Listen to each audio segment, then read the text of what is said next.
surfaces in deadly force.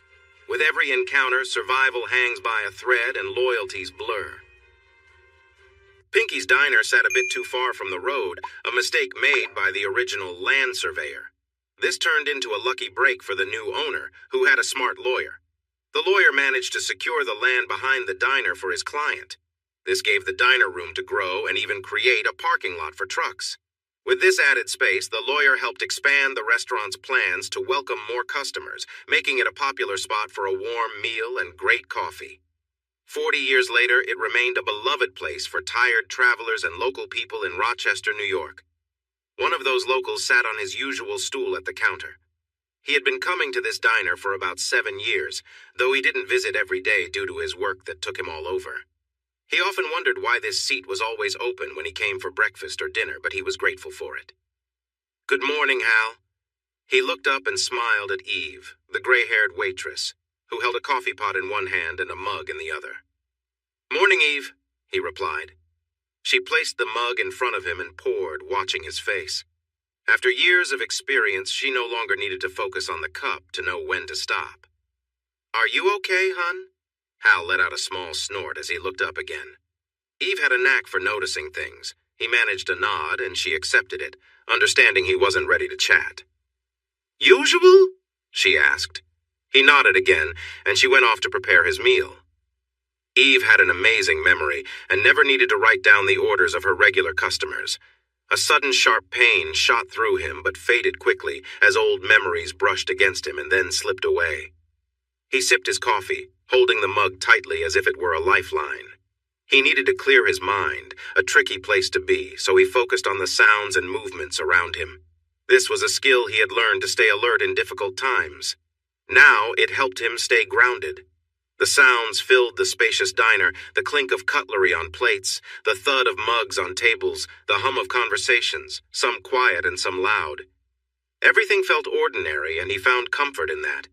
But there was one sound that stood out, almost hidden among the noise. It was a faint, high-pitched tapping. It was different from the clanging of forks and spoons. It seemed to tremble. It was the sound of worry. That didn't belong here, and he wished he could ignore it. Not today of all days. He made the mistake of looking toward the noise and noticed where it came from. He quickly looked away, scolding himself, but it was too late. She was sitting 2 stools to his left, and he took a moment to notice her.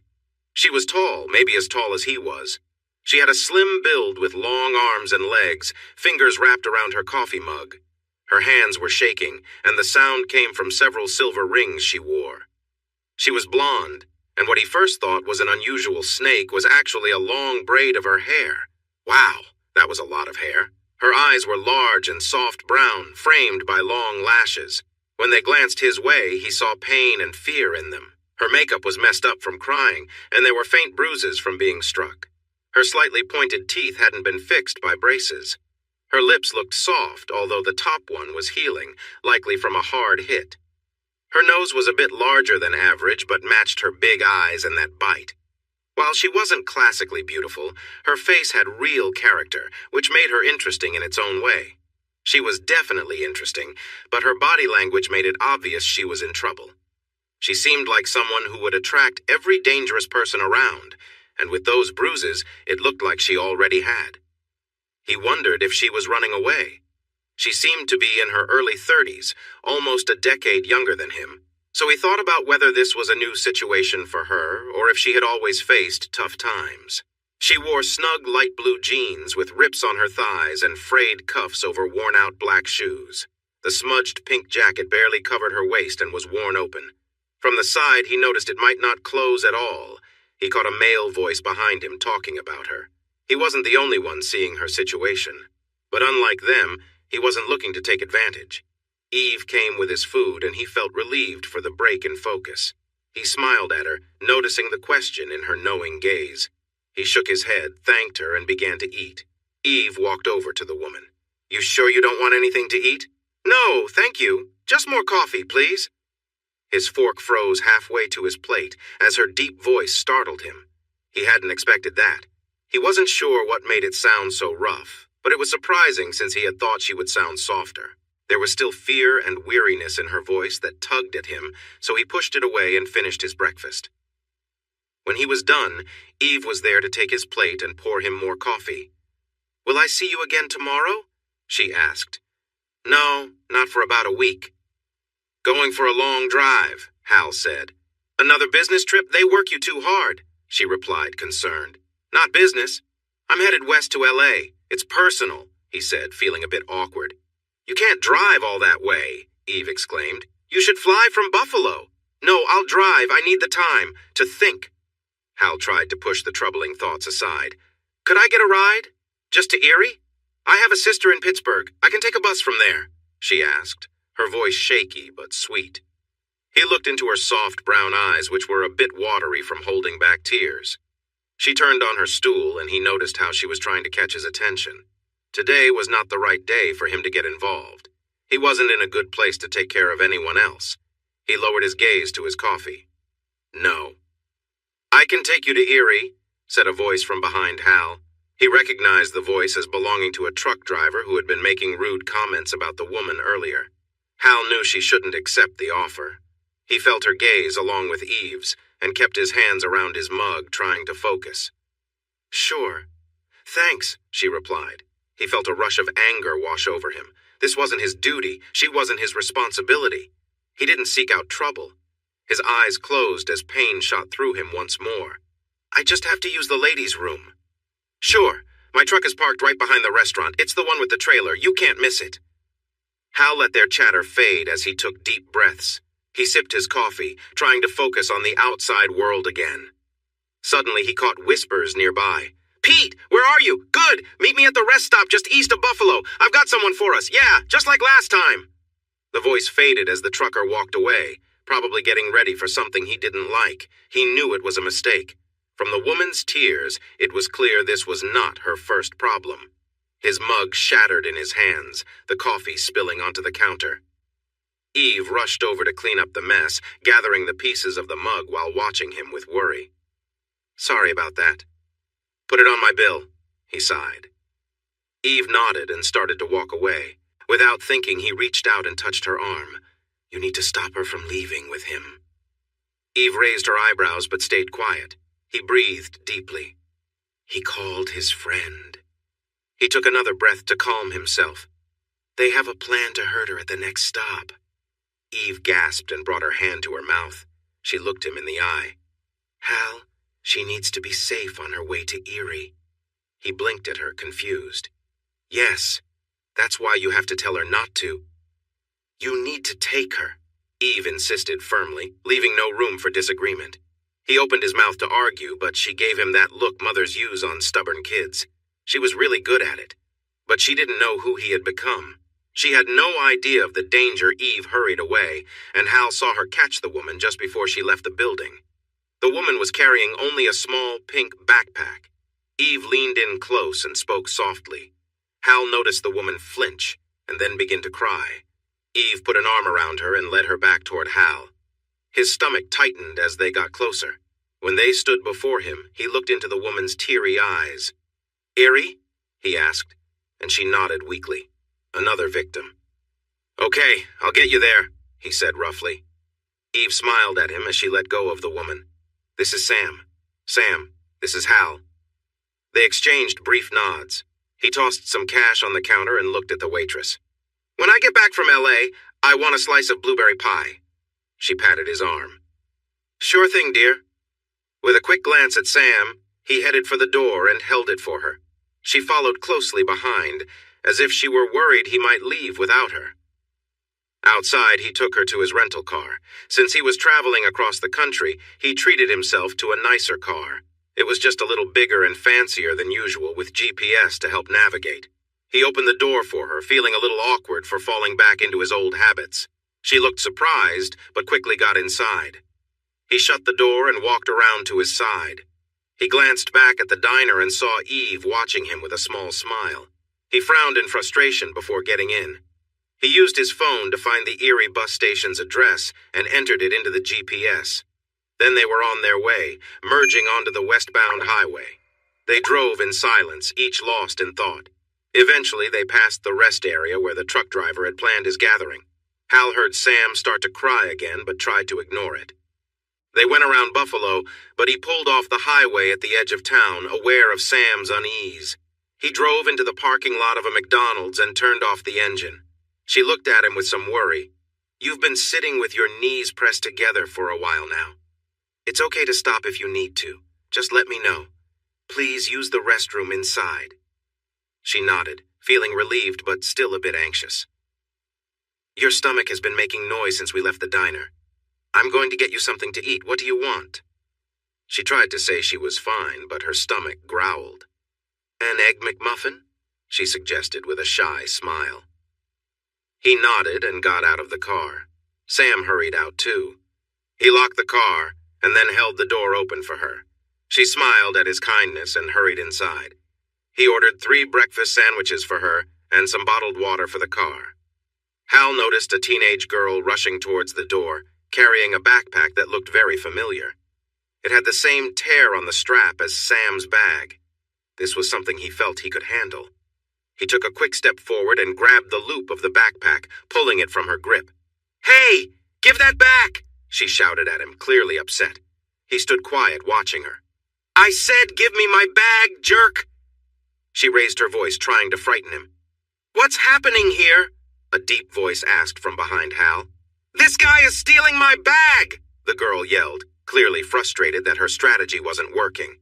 The manager stepped in between Hal and the girl. "Is that true? Did you take her bag?" "No," Hal replied. "He's lying! Give me my bag!" she screamed. Just then, Sam ran out of the back of the restaurant, looking worried. Hal turned to the manager. "That bag belongs to her. This girl took it while she was in the restroom." "It's not true!" the girl shouted as she broke free from the manager's grasp and darted outside. The manager tried to catch her, but she was too fast. She quickly disappeared around the corner of the building. Sam's lip was trembling again as Hal handed her the backpack. He grabbed his food from the table and walked outside with Sam close behind. This time he let her open her own door, and she climbed in quickly. "Did everything go okay?" he asked, and she nodded. "How did she get the backpack?" "It was hanging on the hook inside the stall. I was sitting down when she came over and took it. She also messed with the door lock, and I had trouble opening it." She looked at him with big, sad eyes. "Thank you for getting it back." He nodded. "Lesson learned. Now eat your breakfast." He handed her the bag after taking out the water bottles. He noticed there were no napkins. "There are napkins in the glove box." "Please try not to drop any food," she said, and he simply nodded. Hal drove them back onto the highway, joining the busy traffic on 90, heading west along Lake Erie. Sam took the chance to eat quickly. For her 3rd sandwich, she slowed down and began to enjoy it, leaning back in her seat and looking more at ease. "Oh my gosh, thank you. I haven't eaten in days," she said with relief. Hal felt a bit better too. Helping someone else felt good. She was definitely distracting him, which he thought might be a good thing. "You're welcome." He glanced at her and noticed she was looking at him. He raised an eyebrow and focused back on the road. "What? You aren't what I expected." He looked at her again and saw she was studying him. "What made you expect anything? We just met." He felt a twinge of guilt because he had done the same when he first saw her, even though she hadn't proven him wrong yet. She seemed taken aback by his question. "People. We often judge each other at first sight. It's just how people are," she explained. "What did you think?" he asked, intrigued despite himself. She paused, then started to speak. "Your clothes look like they've been worn for a while and they don't really fit well. You haven't shaved in a few days. I thought maybe you were one of those people who blend into the background, the kind who don't get noticed and just let things happen to them. But now you seem comfortable with yourself, especially back at the restaurant. I wish I had that confidence." He frowned slightly. "I'm sorry, I didn't mean to offend you," she said quickly. He shook his head. "It's all right, I'm not offended." He paused. "I've had a rough time recently. I'm not the best company right now. That's part of why I'm driving across the country. It gives me time to think." She watched him quietly for a moment. "Is that why you turned down the offer?" she asked softly. He gave a low grunt. "Yes. I'm sorry for prying." but I'm thankful you helped me stay away from those bad people." He nodded carefully. Sam didn't realize how close she was to danger now. They continued to drive in silence. The view was plain since the highway was designed for speed, not for scenery. "How long have you been on the run?" The question slipped out before he could stop himself. Maybe the feeling of danger made him lose his manners for a moment. She stiffened, glancing at him and then away. "Why do you think that? Bruises on your face, a hurt lip, marks on your wrist, not eating well, your actions in the diner?" Hal finally realized he should stop talking as he saw her becoming upset. "It's all right. I'm not judging you, I'm just—" He looked at her, feeling a mix of emotions. "I'm not sure," he admitted softly. They traveled quietly for a bit, then she spoke up again. "It's been 2 days. Frank hit me. I couldn't stay any longer, so I ran away when he went to the club." "The club?" Hal asked gently. "The Kitty Club. It's a place he manages. I worked there. Is Frank coming to find you?" Her wide eyes looked at him, revealing her fear. "Probably. Yes. Does he think he owns you, or is it about money?" Hal asked, keeping his voice calm, though he felt anger rising inside. "Both," she replied, her voice shaky but stronger now. "He said I wasn't young enough to work where I was and needed to change my looks." She pointed to her chest. "He paid for them." "Did he say how much it cost?" Hal questioned, starting to understand the situation better. She seemed trapped. "He wouldn't tell me," she said with a slight quiver in her voice. "Does Frank know where your sister lives?" Hal wondered, knowing Sam's choices might put her sister in danger. Sam shook her head. "I haven't talked to Delilah in 15 years. I know she got married, moved to Pittsburgh, and has 2 kids. My brother Jimmy gave me her address a few years ago. He came looking for me. He died in a motorcycle accident that summer." Hal felt a troubling thought cross his mind, but kept it to himself. He needed to focus on the now. He was just helping Sam get to Erie, where she would catch a bus to see her sister. He couldn't let himself think about her past any more than necessary. She had her journey, and he had his own issues to handle. "Why are you going to L.A.? She asked suddenly. The question caught him off guard. He took a moment, breathing slowly to calm his reaction. After he relaxed, he saw her watching him nervously, which made him uncomfortable. He didn't want to add to her worries. "Sorry." "You don't have to tell me," she said quickly. "No, it's just something personal." They drove on in silence. Hal felt like he'd disappointed her trust. "Are you going to be okay?" she asked suddenly, surprising him again. Her concern for him hit him hard. He almost laughed but stopped himself, feeling guilty for even thinking about it. It showed how twisted things were inside him. He could lie and say everything was fine, but he couldn't do that. So he told her the truth. "I don't know. I'll just have to wait and see. That's why I'm taking a week to get there. I need the time." He took another look at her and noticed that some of the lost trust had come back, thanks to his honest answer. "You know what I did.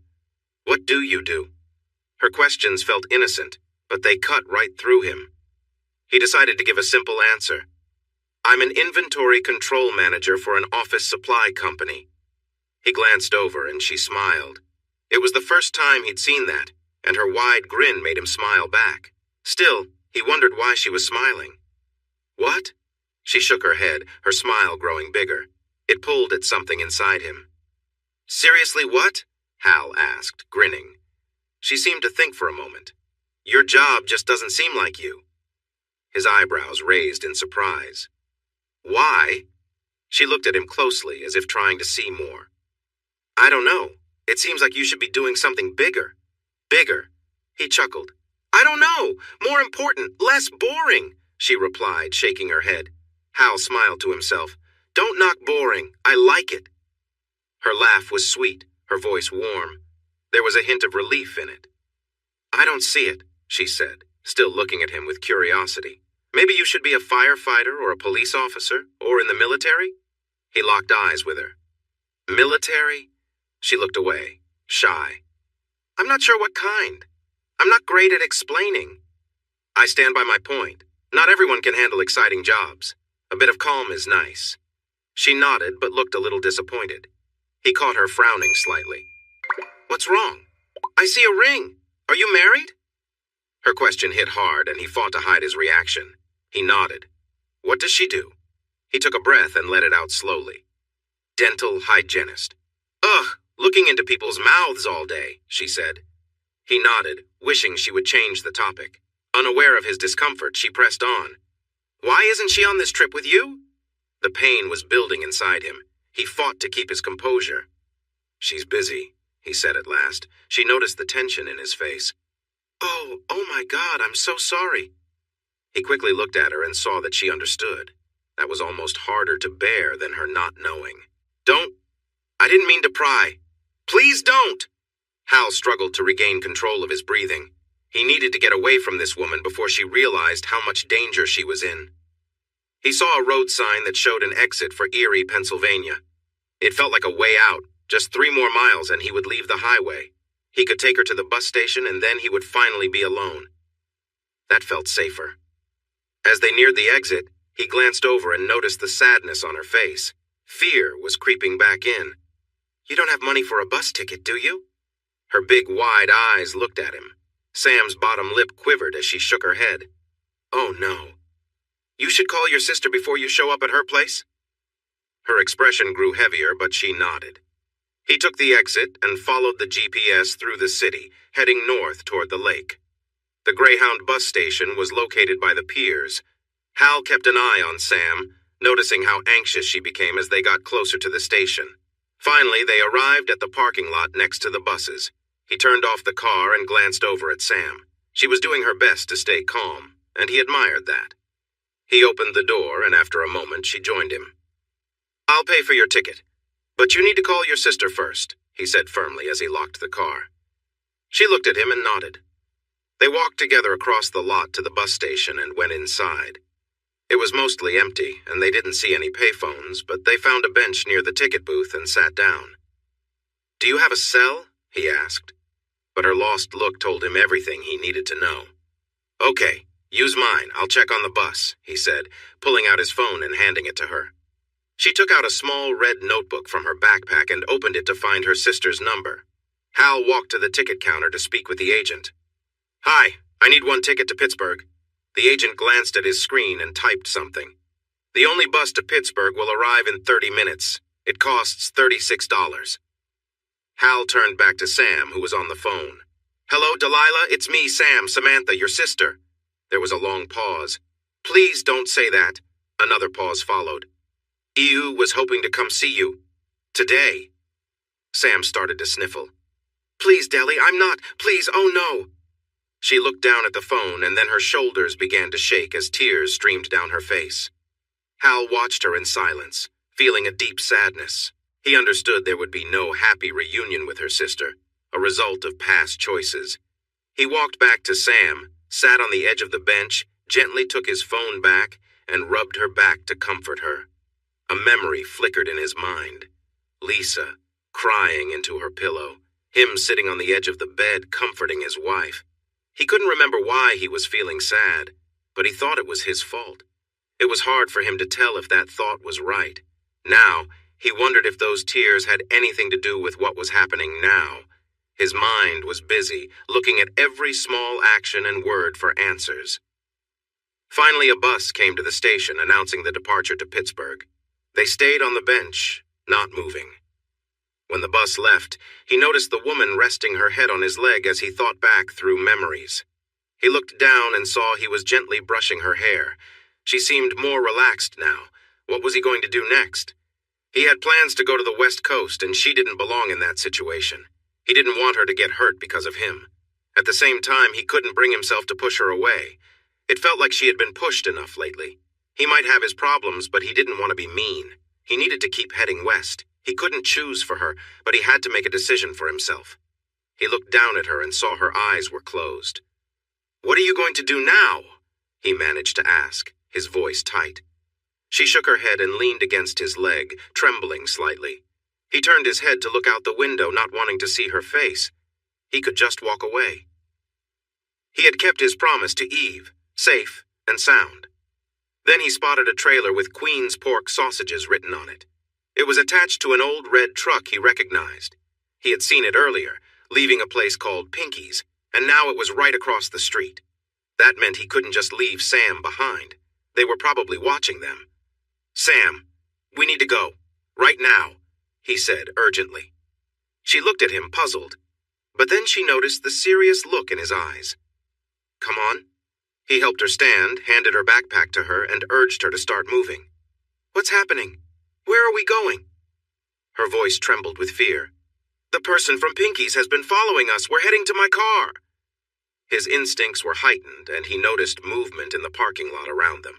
They were closing in. He had to stay alert. They were parked a row back and had to get through the first row of cars. He knew it would be a risky moment as they walked out from between the vehicles. He carefully changed their path, guiding them between a parked box truck and a Jeep. When they got to the rear of the Jeep, he gently nudged Sam into a narrow space. "Keep moving," he urged quietly. She stepped forward, glancing back, but he had dropped out of view. She took a few more shaky steps when suddenly a hand grabbed her wrist tightly, pulling her forward. Fear made her legs weaken. She screamed as she fell against the side of the Jeep. Frightened, she grabbed onto the metal bar to stop the attacker from getting to her. Behind her, she heard loud noises and quick movements. Something hit the ground, followed by more heavy sounds. Keeping her eyes shut tight, she flinched at the loud sounds nearby. Then she heard a calm voice next to her. "Sam, it's okay. We need to go now. Come on." Gentle hands helped her stand up and grab her bag. She looked down in fear at the two men lying on the ground. "Quickly now." Sam held onto Hal's arm as he led her to the door of the passenger side. When the door shut with her inside, she felt much safer. She turned to look back at the two attackers on the ground. Hal sat behind the wheel and spoke into his phone. "Thanks." He hung up and put a stun gun in the space between the seats. He noticed her shocked expression. "I took this from the trucker. They were going to use it to take you away." He started the car and drove out of the lot slowly. He tapped the GPS a few times, then they were on the road. He didn't say anything until they were back on the highway. He glanced at Sam and saw she was still watching him. "Are you okay?" he asked. "Yes, but what did you do?" He looked away, his face stiff. "I know how to defend myself." Turning back to her, he asked, "So, going to your sister's is not an option?" She looked like she might cry again, but she nodded. "Do you have another plan?" he asked. She shook her head. "No other siblings, cousins, an aunt?" Her expression fell, and he could see she was upset. "Where are we going?" she asked softly. "I'm heading to L.A. Do you have somewhere else you need to be?" She shook her head, her eyes sad. He felt frustrated. He didn't think it was safe for her to be with him in L.A. He wasn't sure what would happen, and he needed time to think. She started to cry again. "Why are you crying?" he asked, feeling overwhelmed. "I'm scared. I don't want to trouble you, but I have nowhere to go, no money, no family. My ex-boyfriend wants to hurt me, and those men tried to take me in broad daylight." She was shaking.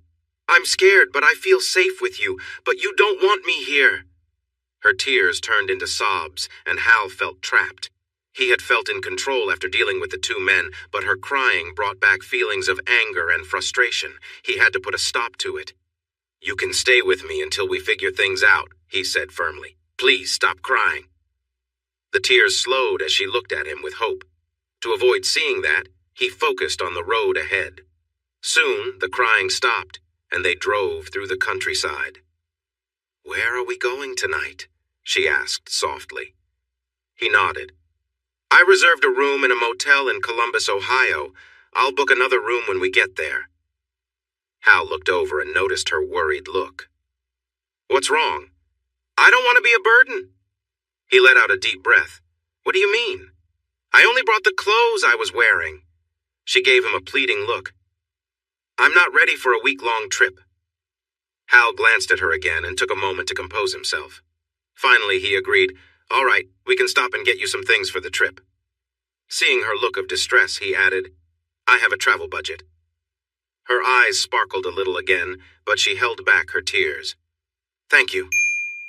He nodded, and they continued driving in silence. They had almost 4 hours until they reached Columbus, so they settled into the comfortable seats. After a while, Hal felt her gaze on him again. He turned slightly to look at her, and she seemed very curious. "What is it?" he asked, unsure if he wanted to hear her answer. I didn't see it, but when you fought those two people, it was so quiet. I've never heard a fight like that before. Surprised, he raised an eyebrow. You've heard a lot of fights? She nodded seriously. Frank and his friends, the bouncers, they often hurt people. Sometimes when people drink too much, they bother the girls. They take those men outside and we hear it while we're getting ready. I think they do it so we can hear it's frightening. She looked down at her chipped nail polish, a look of sadness crossing her face. Sometimes they do it just for fun. They'll take someone outside and rough them up. Sometimes it's one of us, me. She shook her head, then glanced back at him. Usually fights are loud, with screams and cries and angry words. But yours was so still, and it was over quickly. I don't like to fight. Liar, whispered a dark voice in Hal's mind, but only he could hear it. He took a deep breath. Strike quickly to disable the opponent, end it fast, then walk away.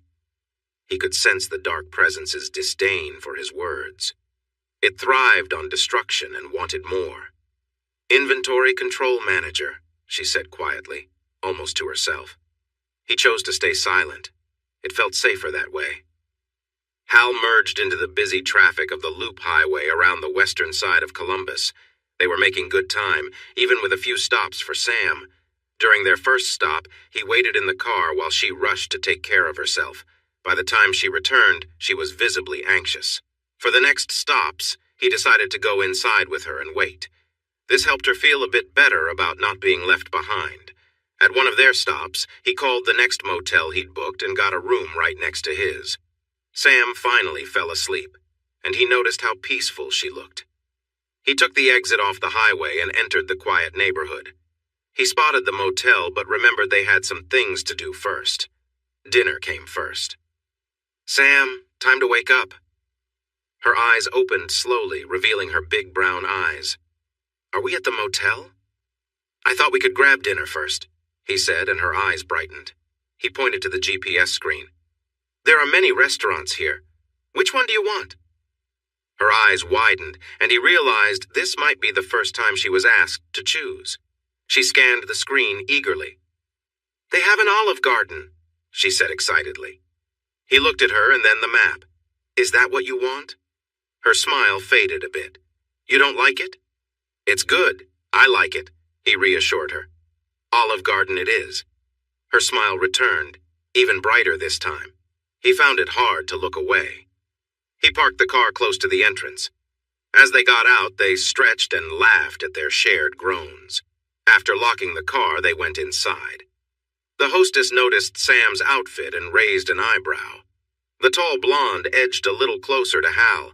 He stepped forward and met the young woman's gaze. Although she seemed about to brush them off, the manager came over and noticed Hal's annoyed expression. He leaned in so Hal could whisper to him. The manager's eyes widened, and he quickly moved the hostess aside, choosing a nice table for them. He personally took Hal and Sam to a cozy table for four and seated them. Hal made sure to sit with the wall at his back and Sam on his left, keeping his view clear. Your waitress will be here soon, the manager said with a friendly smile. Once they were alone, Sam leaned in a bit closer. What did you tell him? She whispered. He shrugged. The hostess was going to make things difficult, so I mentioned I was a federal marshal, and you were in witness protection, so we needed to be seated quickly. She started to giggle, then looked at him with wide eyes. It's true. You could be a marshal. Suddenly she froze. Are you a marshal? She whispered, surprised. He smiled and shook his head. They looked over the menu and placed their orders when the busy waitress hurried over. When the food arrived, Hal found it to be okay, but he enjoyed watching Sam savor her meal even more. When she finally leaned back and rested her hands on her small belly, she looked truly relaxed. Are you full? He asked, and she nodded with a sleepy smile. Don't fall asleep now. We have to do some shopping, he urged. She made a face, then noticed two men walking toward their table. A look of worry crossed her face, and she grabbed Hal's hand, making him look to see who she was concerned about. Wow! I never thought I'd see you here. Rapunzel, what a surprise! A hefty man said as he approached. The slim man next to him just stared at Hal. The chatty man looked around. Where's Frank?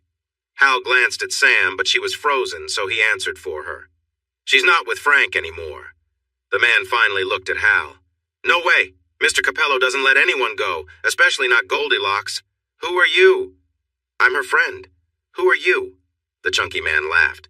"I run the kitty club just down the road. I know Rapunzel from her performances back when she was on stage."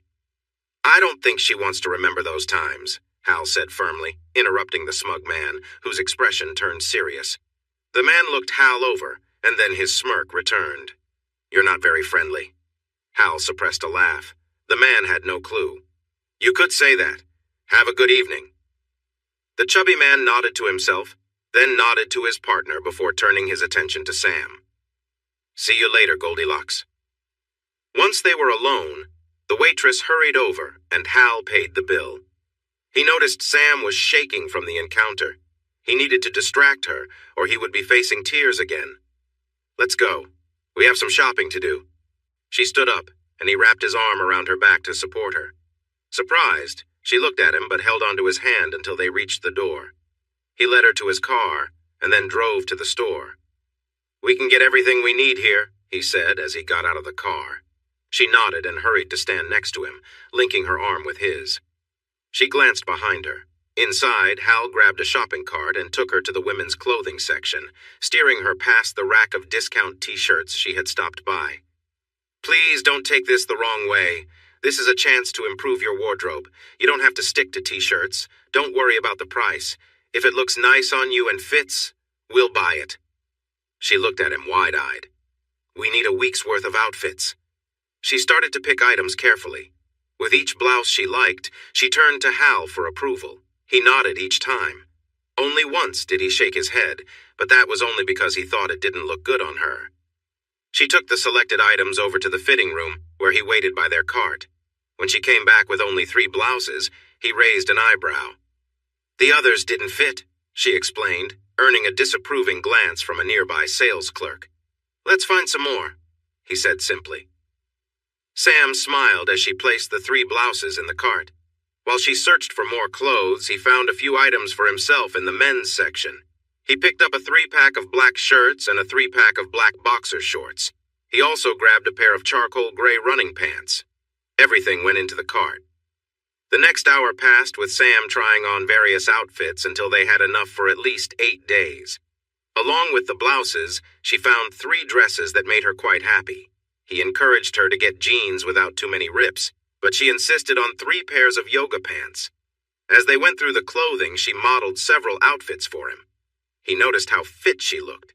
His first impression of her had missed how long and toned her legs were.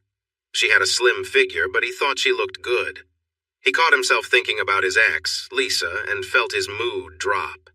Trying to shake off the feeling, he led her to the undergarments section. He looked into her eyes. "Please choose undergarments that fit well and are comfortable." "The bras that provide good support tend to be expensive," she started, but stopped when he gave her a stern look. He raised a hand and rubbed his forehead. "I'm sorry. I didn't mean to react that way. I just have a lot on my mind. Don't worry about the cost. If it supports you, it's worth it." She let out a surprised snort, then moved away with a cheerful smile. He wondered where those words had come from. Flirting wasn't really his style. She soon returned with a pile of bras and panties, which went into the cart. She noticed he seemed distracted, but didn't ask about it. As they walked past the shoe section, he stopped. "You need some sandals for the dresses, and definitely new running shoes." Her eyes brightened, and she went off to find sandals. He noticed a nice pair of women's running shoes, white with pink accents and comfortable soles. Although a bit expensive, they seemed much nicer than the old worn shoes she was wearing. He also picked up a 6-pack of ankle socks. These went into his cart, too. He spotted her sitting on a bench, looking down at her feet. Her expression was sad. "What's wrong?" "I can't wear sandals with nails like these," she replied. He quickly pulled up a map on his phone and found a nail salon nearby. "Let's finish up. You can get your nails done at a place in the next shopping area." Her eyes widened in surprise as she looked at him, clearly not expecting his offer. "Why are you being so nice to me?" He thought about that for a while. Helping Sam made him feel better, too. "I guess it helps me as well. I can't explain it right now." She slipped on her worn sneakers and stood up. She added 2 pairs of sandals to the cart and looked at him. "Thank you." He nodded, and they started walking again. They stopped in front of the luggage section, and she looked at him, puzzled. "Did you think I would let you carry your clothes in plastic bags? You need a suitcase. Pick one. A medium size works well. The hard-shell ones are pretty good." Her eyes found a bright, pink, hard-shell suitcase nearby. She walked over and gently touched it. Looking back at him, she said, "I've never had a suitcase before." Her smile faded as she looked down at it. "I've never traveled anywhere that needed one. This is the farthest I've been from home." Leaving the cart behind, Hal walked over and pulled the suitcase out for a closer look. It met his approval, so he carried it back to the cart and tucked it underneath. He also grabbed a pink makeup kit for the cosmetics they would get next. "What's that?" Sam asked as he placed the small bag in the cart. "Makeup kit. We're going there next." He pushed the cart, and she hurried to keep up. It took some time, but he made sure she got moisturizer, deodorant, her favorite cosmetics, some brushes and combs, a toothbrush, and toothpaste. He bought her large bottles of shampoo and conditioner for her long hair. By the time they reached the checkout, the cart was quite full. Sam worried about how much it would cost, and Hal had enough. He didn't want to raise his voice, so instead, he gave her a hug. He was surprised by his own action and found it amusing that she was actually an inch taller than his 5'9". He noticed her warmth and then stepped back, finding her smiling shyly. They carried their things to the car, and he opened the trunk. She noticed he had 2 black suitcases already. He placed her pink suitcase inside, opened it, and quickly loaded their purchases. There wasn't much room left when he finished. "We forgot to get you sleepwear," he said, feeling frustrated. "I don't wear clothes when I sleep," she admitted. He glanced at her and then took one of his black t-shirts and tossed it into her suitcase. He closed it afterward. "You should have something in case you need to leave quickly." She nodded in agreement. They drove to the nail salon, and he followed her inside. He found a spot to sit and wait while a kind woman brought Sam over to the pedicure area first. Seeing that she was being taken care of, Hal leaned back and closed his eyes, feeling content. He took a short nap until he heard Sam and the nail technician coming back. When he opened his eyes, he saw a big smile on Sam's face. She was wearing flip-flop sandals to let her toenails dry, which were painted in her favorite hot pink color. She had her old sneakers in her hands, so he took them from her and tossed them in a nearby trash can. Sam held out her hand, and he admired the lovely polish on her nails. It was a soft pink that turned white at the tips. They were her real nails, just a bit longer than her fingertips. He told her they looked nice, and she beamed with happiness. Once again, Hal paid and gave the young woman a nice tip for making Sam so glad. They walked back to the car, and Hal drove them to the motel not far from the shopping area. Once inside, Hal registered and got the key cards for their rooms, which were next to each other on the ground floor. He parked in front of one of the rooms. "This is mine, and you have the other one," he said. She looked at him. "We don't have to be in separate rooms," she said softly. "Yes, we do." He took a deep breath. "I haven't been sleeping well lately. It's better for you to have your own space." She studied him for a moment and then nodded. He took their suitcases as she opened her room. He rolled hers over to her, and she smiled in delight as she caught the handle and wheeled it inside before closing her door. He opened his door and brought his bags in. After a moment, he walked back to her door and knocked. "Who is it?" she called. "It's Hal," he answered with a smile. She did well. She opened the door and saw him smile, and it made her smile back. "If you need anything tonight, just knock on the wall between our rooms 3 times. I sleep lightly. I want to leave tomorrow by 9 a.m., which means we need to leave the motel by 7:45 a.m. to get breakfast first. Then we'll come back, brush our teeth, load the car, and be on our way. Does that sound good?"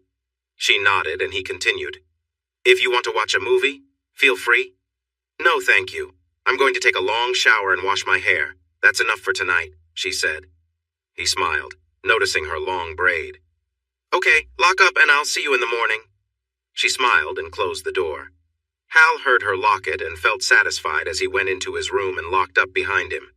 He changed out of his wrinkled clothes and felt a bit frustrated because he hadn't packed any extra outfits in his rush to leave home. The only clothes he had were the shirts, underwear, and running pants he had just bought. His suitcase did have his boots and socks, so he planned to switch from loafers to those in the morning. He set aside his clothes for the morning and neatly put away the dirty items. Barefoot and focused, he began his usual exercises, a mix of stretches and movements for his muscles. This routine usually helped him feel more centered, letting go of the day's stresses and organizing his thoughts for later. Yet tonight, he couldn't reach the calm he hoped for, still uneasy over Lisa's recent actions. The best he could aim for was enough relaxation to fall asleep when he finally went to bed. An hour later, he accepted he wasn't going to reach that peaceful state. Even relaxation seemed distant. His mind drifted to an incident in Erie where he'd let his anger out but had held back from going too far. That restraint left a restless energy within him, waiting for another chance to surface. He wasn't worried about the two individuals involved that day. The injuries they'd been left with were enough to end their harmful behavior. He doubted they'd be moving without discomfort anytime soon. Switching to a set of push-ups and sit-ups, he kept going until his muscles felt tired. Then he jogged in place for 20 minutes before heading to the bathroom for a shower. The hot water was soothing, allowing his mind to relax slightly. He thought about how challenging it must be for Sam to wash her long hair. For a moment, he imagined her under the shower and then quickly redirected his thoughts. A memory of his time with Lisa replaced it, how her energy had always been wild and unpredictable. She was daring and knew exactly how to push his buttons, sometimes mixing chaos with excitement. She was the most intense person he'd known. He remembered once walking in on her in an unexpected scene.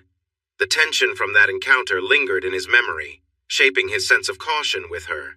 In the end, he let the shower's warmth clear his mind, focusing instead on the here and now. Hal tried to shake off the intense memories clouding his mind as he scrubbed away in the shower, aiming for a sense of calm he wasn't sure he'd find. This recollection of moments with Lisa left him feeling uneasy, his mind wrestling with memories he wished he could set aside. After a deep breath, he stepped out of the shower, determined to focus on more practical matters. Suddenly, the sharp beep of a key card jarred him fully awake. Instantly alert, he moved quietly, slipping from the bed to his feet. Hidden in the shadows, he adjusted his grip on the knife he kept close. The door opened with a loud creak, and a familiar figure stumbled into the room. His feet tangled in a carefully arranged bedspread near the entrance, and he fell with a heavy thud, his weapon discharging into the floor. Another man quickly entered, but Hal was ready. He struck, catching the intruder off guard and pushing him back out the door before ducking into the next room where Sam was. The third man turned in surprise, gun aimed, but Hal moved with precision, managing to disarm the assailant and knock him back. The confrontation was brief, intense, and over as quickly as it had begun. As quiet fell over the room, Hal took a moment to breathe, listening as the sound of retreating footsteps faded down the hall. He stood amidst the aftermath, trying to regain his composure. The threat had passed for now, but his mind remained alert, knowing there could be more to come. Hal was quiet as he listened, but no one was coming.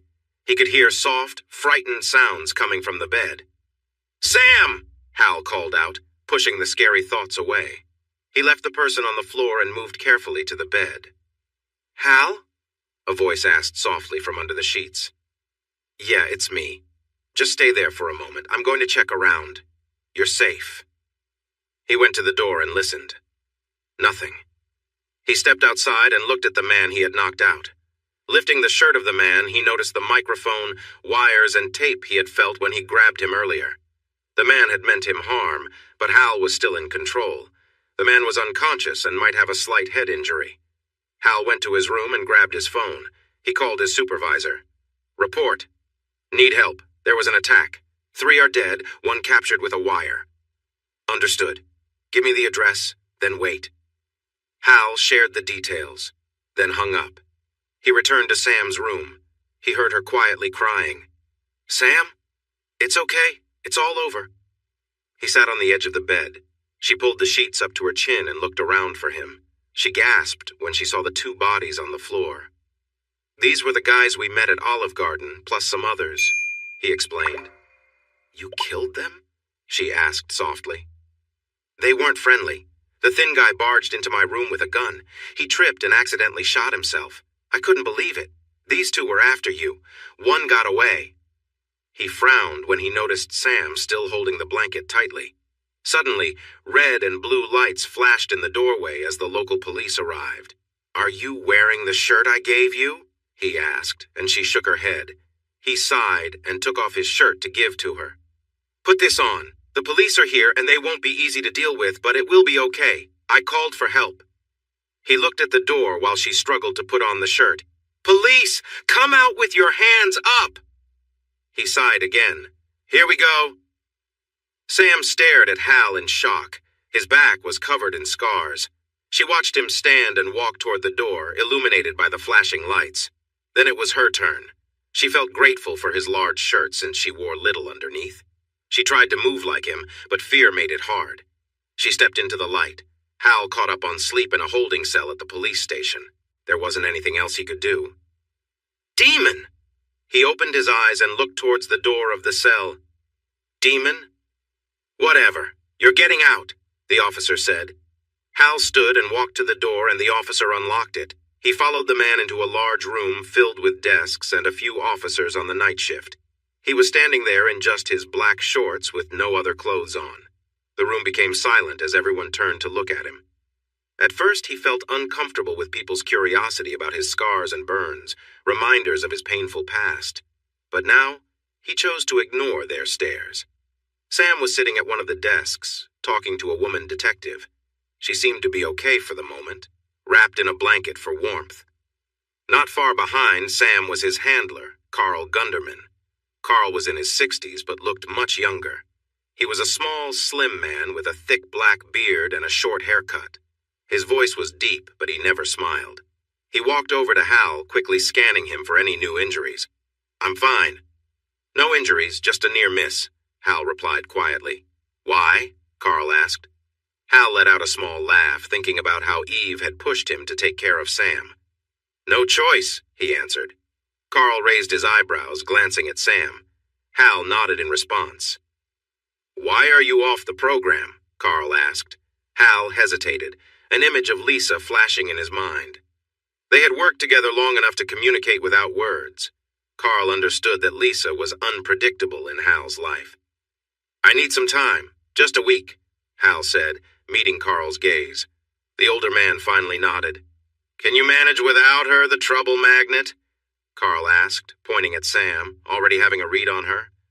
Hal looked at Sam from behind and wondered if she wanted to distance herself from him after seeing a glimpse of his past. She must have sensed his gaze or noticed the sudden quiet because she turned around and saw him standing there. Without hesitation, Sam jumped to her feet and rushed to him, wrapping her arms around him tightly. She buried her face in his neck, trembling slightly. He instinctively wrapped his arms around her too. Hal exchanged a surprised look with Carl, then shook his head, quietly answering Carl's last question.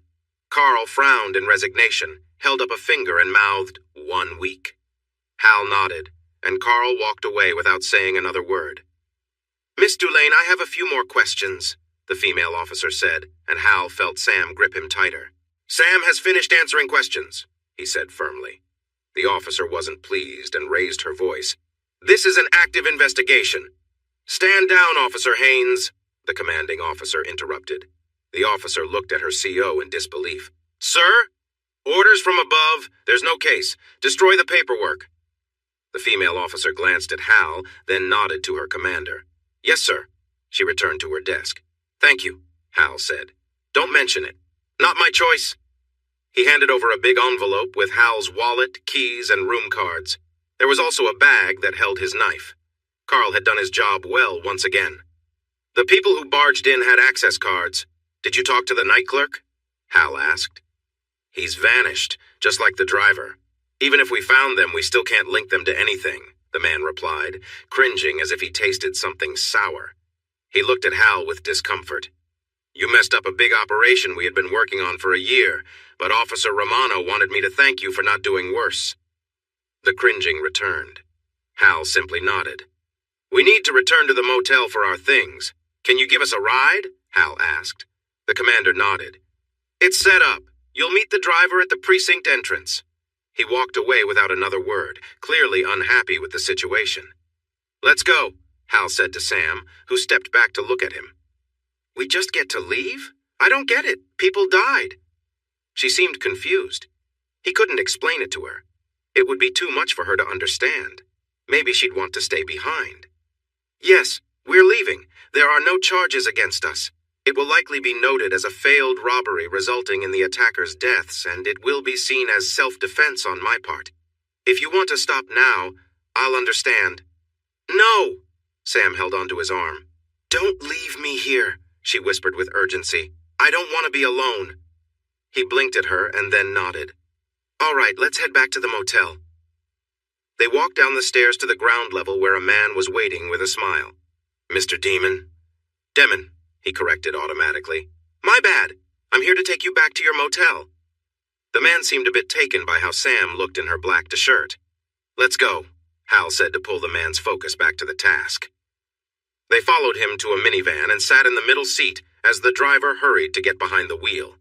The drive back was quick, but Sam held onto Hal's arm the whole time. She kept shaking. When the driver dropped them off, the sun was just starting to rise. Police tape was still around the area in front of their rooms, and 2 police cars were parked nearby.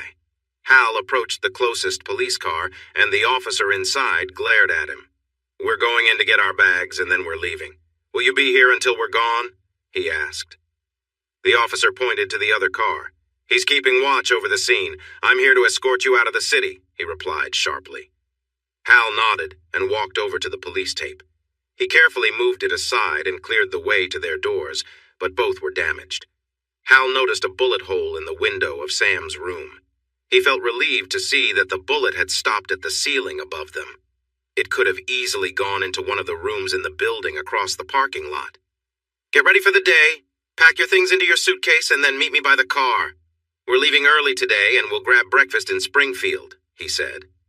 She nodded and headed to the open door.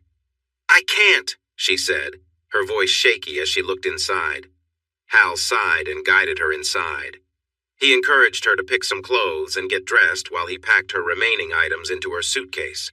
He carefully stepped around the large stain on the carpet and gathered her things from the bathroom.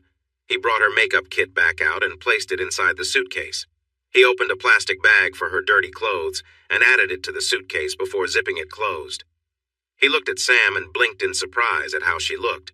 She wore his black t-shirt under a soft, light gray sweater that had a low neckline. Her dark gray pants fitted closely to her legs, and she wore new sneakers with ankle socks while waiting for him to say something.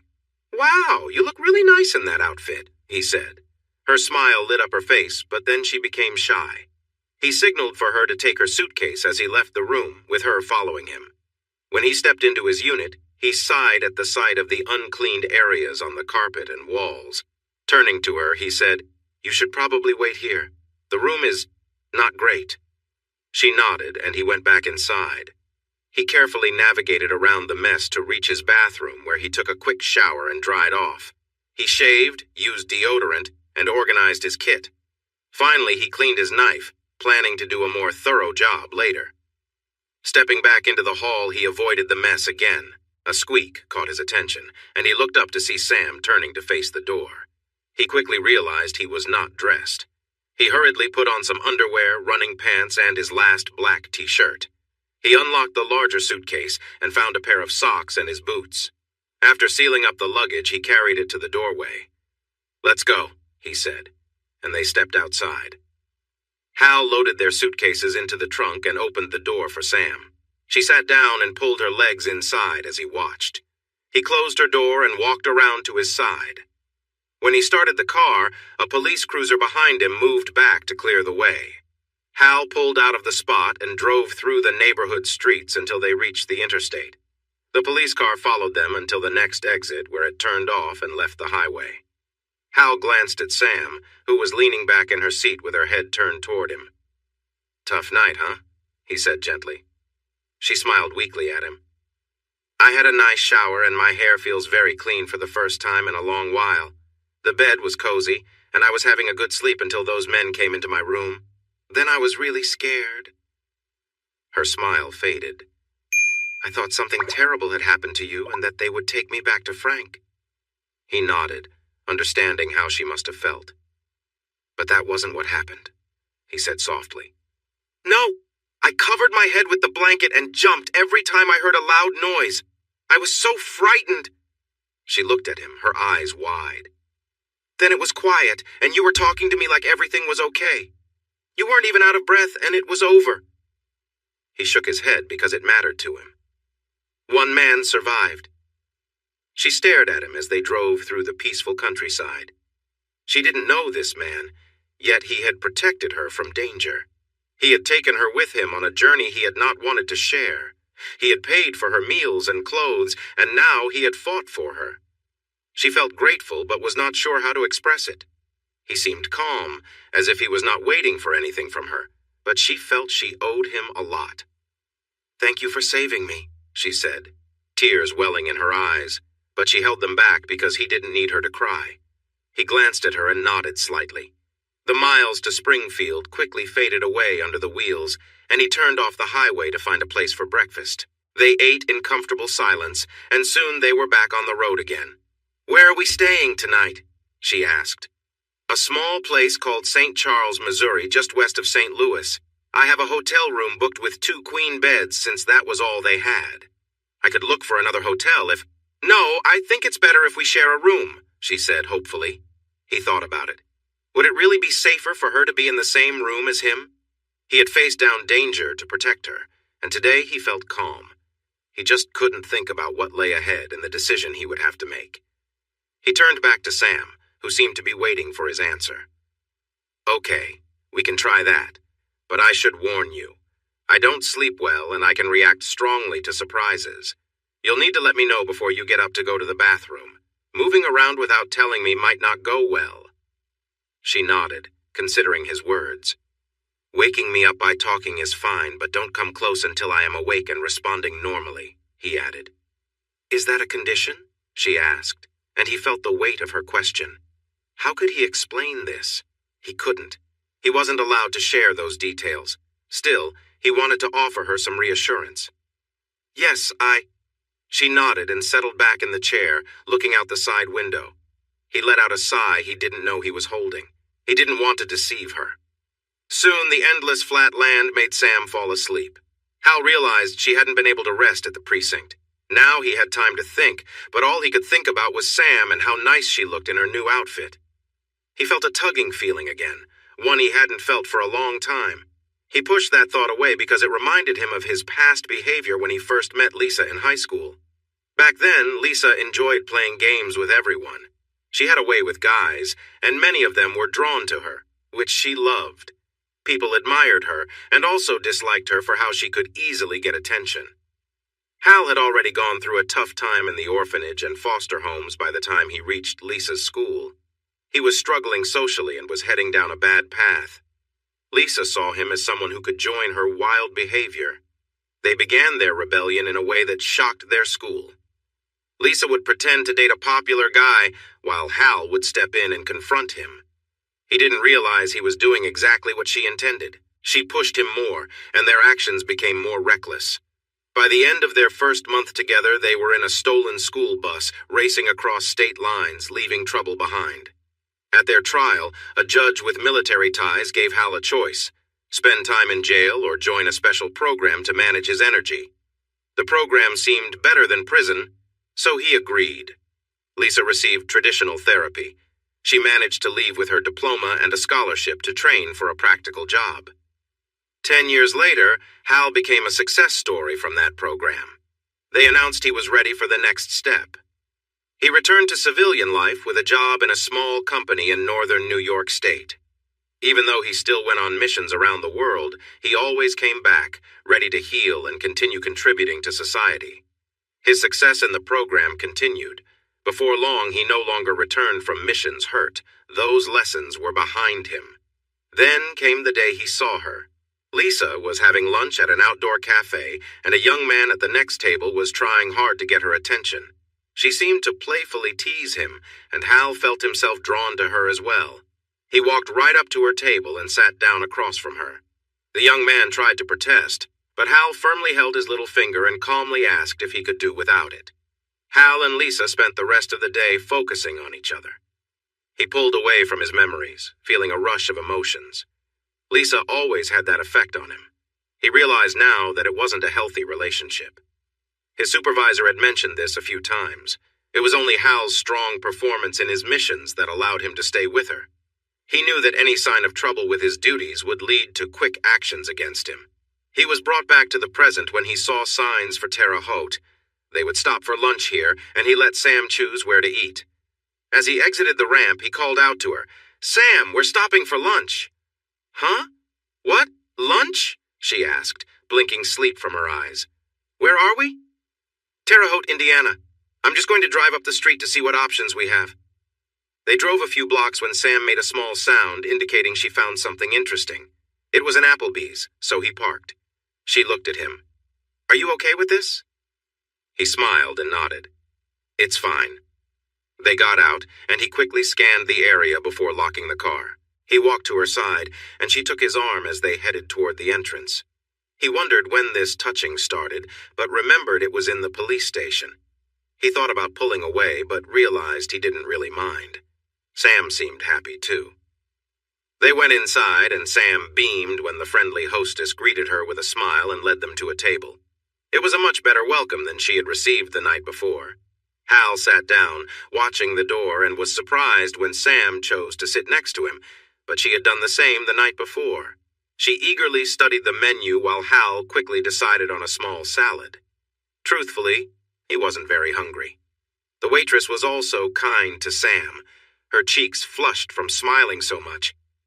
"Thank you for these new clothes. They really make a difference," she said excitedly when they were alone again. "They're just clothes. You're still you. If it takes a new outfit for them to treat you well, that just shows what they are like, not you," he replied with a slight shrug. She leaned against him and squeezed his arm gently. Hal felt good, but he was also uneasy about it. "Sam, I need you to stop," he said gently. She leaned back and looked at him, her eyes wide. "I'm really sorry. I didn't mean to make you uncomfortable." She started to move away from the bench, but he held her hand. "No, that's not what I meant. You've been really kind, and I know things have been tough for you. I understand if you feel grateful." He took a deep breath, trying not to think about his wife, though he felt it was necessary now. Looking into her eyes, he saw her concern, and he placed his other hand over hers for reassurance. "I've been married for many years, and that means a lot to me. But recent things have shown me some hard truths." He felt a sharp pain in his chest and paused for another deep breath. "I'm not great at understanding my wife. She's better at seeing through me. I think she may have been leading me on throughout our marriage. I've realized this only a few days ago. I need to sort this out before I can make changes in my life." He sighed deeply. "I can be really bad at picking up on feelings, but with you it's different. I can see what you're feeling easily. It's a relief." Sam's eyes glistened with unshed tears, but she managed a small smile. "I'm sorry about your wife. I have to say I've heard many men say their wives don't get them and that their marriages are mistakes. This is the first time I've heard the opposite, and it feels refreshing," she admitted. Hal raised an eyebrow in surprise, and she smiled shyly. "I like you too, but I won't rush you into anything. I want you to be ready." She looked down bashfully. "Can I keep holding your arm and hand? It makes me feel calm," she asked quickly. Seeing her worried expression, he nodded. She was much easier to understand than Lisa. Just then, the waitress came to take their orders. After she left, Sam glanced at Hal, surprised. "You only ordered a salad?" He chuckled softly. "These salads aren't the healthiest. If I use dressing, they might have as many calories as your chicken tenders and fries." She looked concerned. "Am I eating too much?" "No, that's not what I meant. Eat what you enjoy. You seem to take good care of yourself," Hal said, feeling awkward. A shy smile returned to Sam's face as she glanced down at his hand over hers. She noticed a scar on the back of his hand, and, curious, turned it over to see a matching one on his palm. It looked as if something had pierced his hand. She remembered seeing that his back had many scars. "How did you get all those scars?" she asked. He shook his head. "I can't talk about them. You shouldn't ask about them." She nodded but looked a bit uneasy. "I see them as lessons. I don't get them anymore." Inventory control manager? She inquired. He nodded. That's my regular job. We won't discuss anything else. She nodded firmly and then smiled at him. What kind of movies do you like? He glanced at her carefully. You'll laugh. Now she smiled widely. I promise I won't. What is it, musicals? He gave her a strange look. Musicals? No? He looked around to make sure they were alone. I like animation. Anything animated? Sam's eyes widened. This wasn't what she'd expected at all. What was the last one you saw? He smiled as he thought back. Spider-Man, Into the Spider-Verse. A really great film. So you like superhero movies? She guessed. No, not really. The movie before that was My Neighbor Totoro. When he saw her confused look, he added, It's a Japanese animation about a family that moves to the countryside and meets friendly woodland spirits. It's a sweet movie. She smiled at him. You are full of surprises. He looked at her carefully. That's good? Very good, she replied enthusiastically. Their food arrived, and Sam's joyful expression made Hal feel good.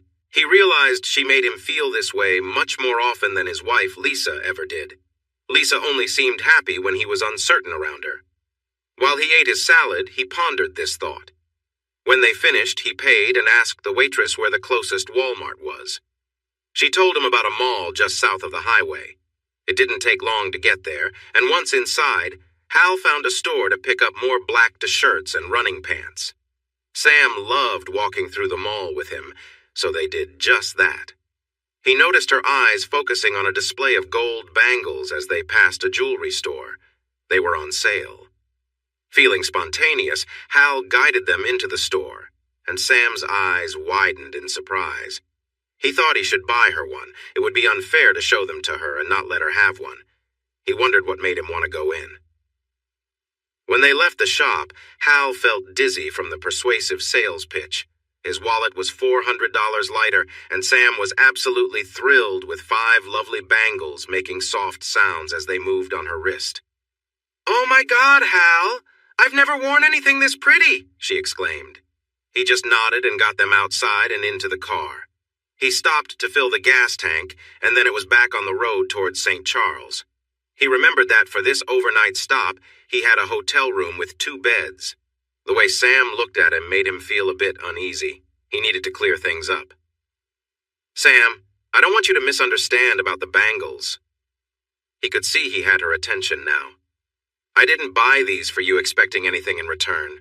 I'm a married man and I keep the promises I made. I don't know why I bought them except that they made you smile. And you haven't smiled enough lately.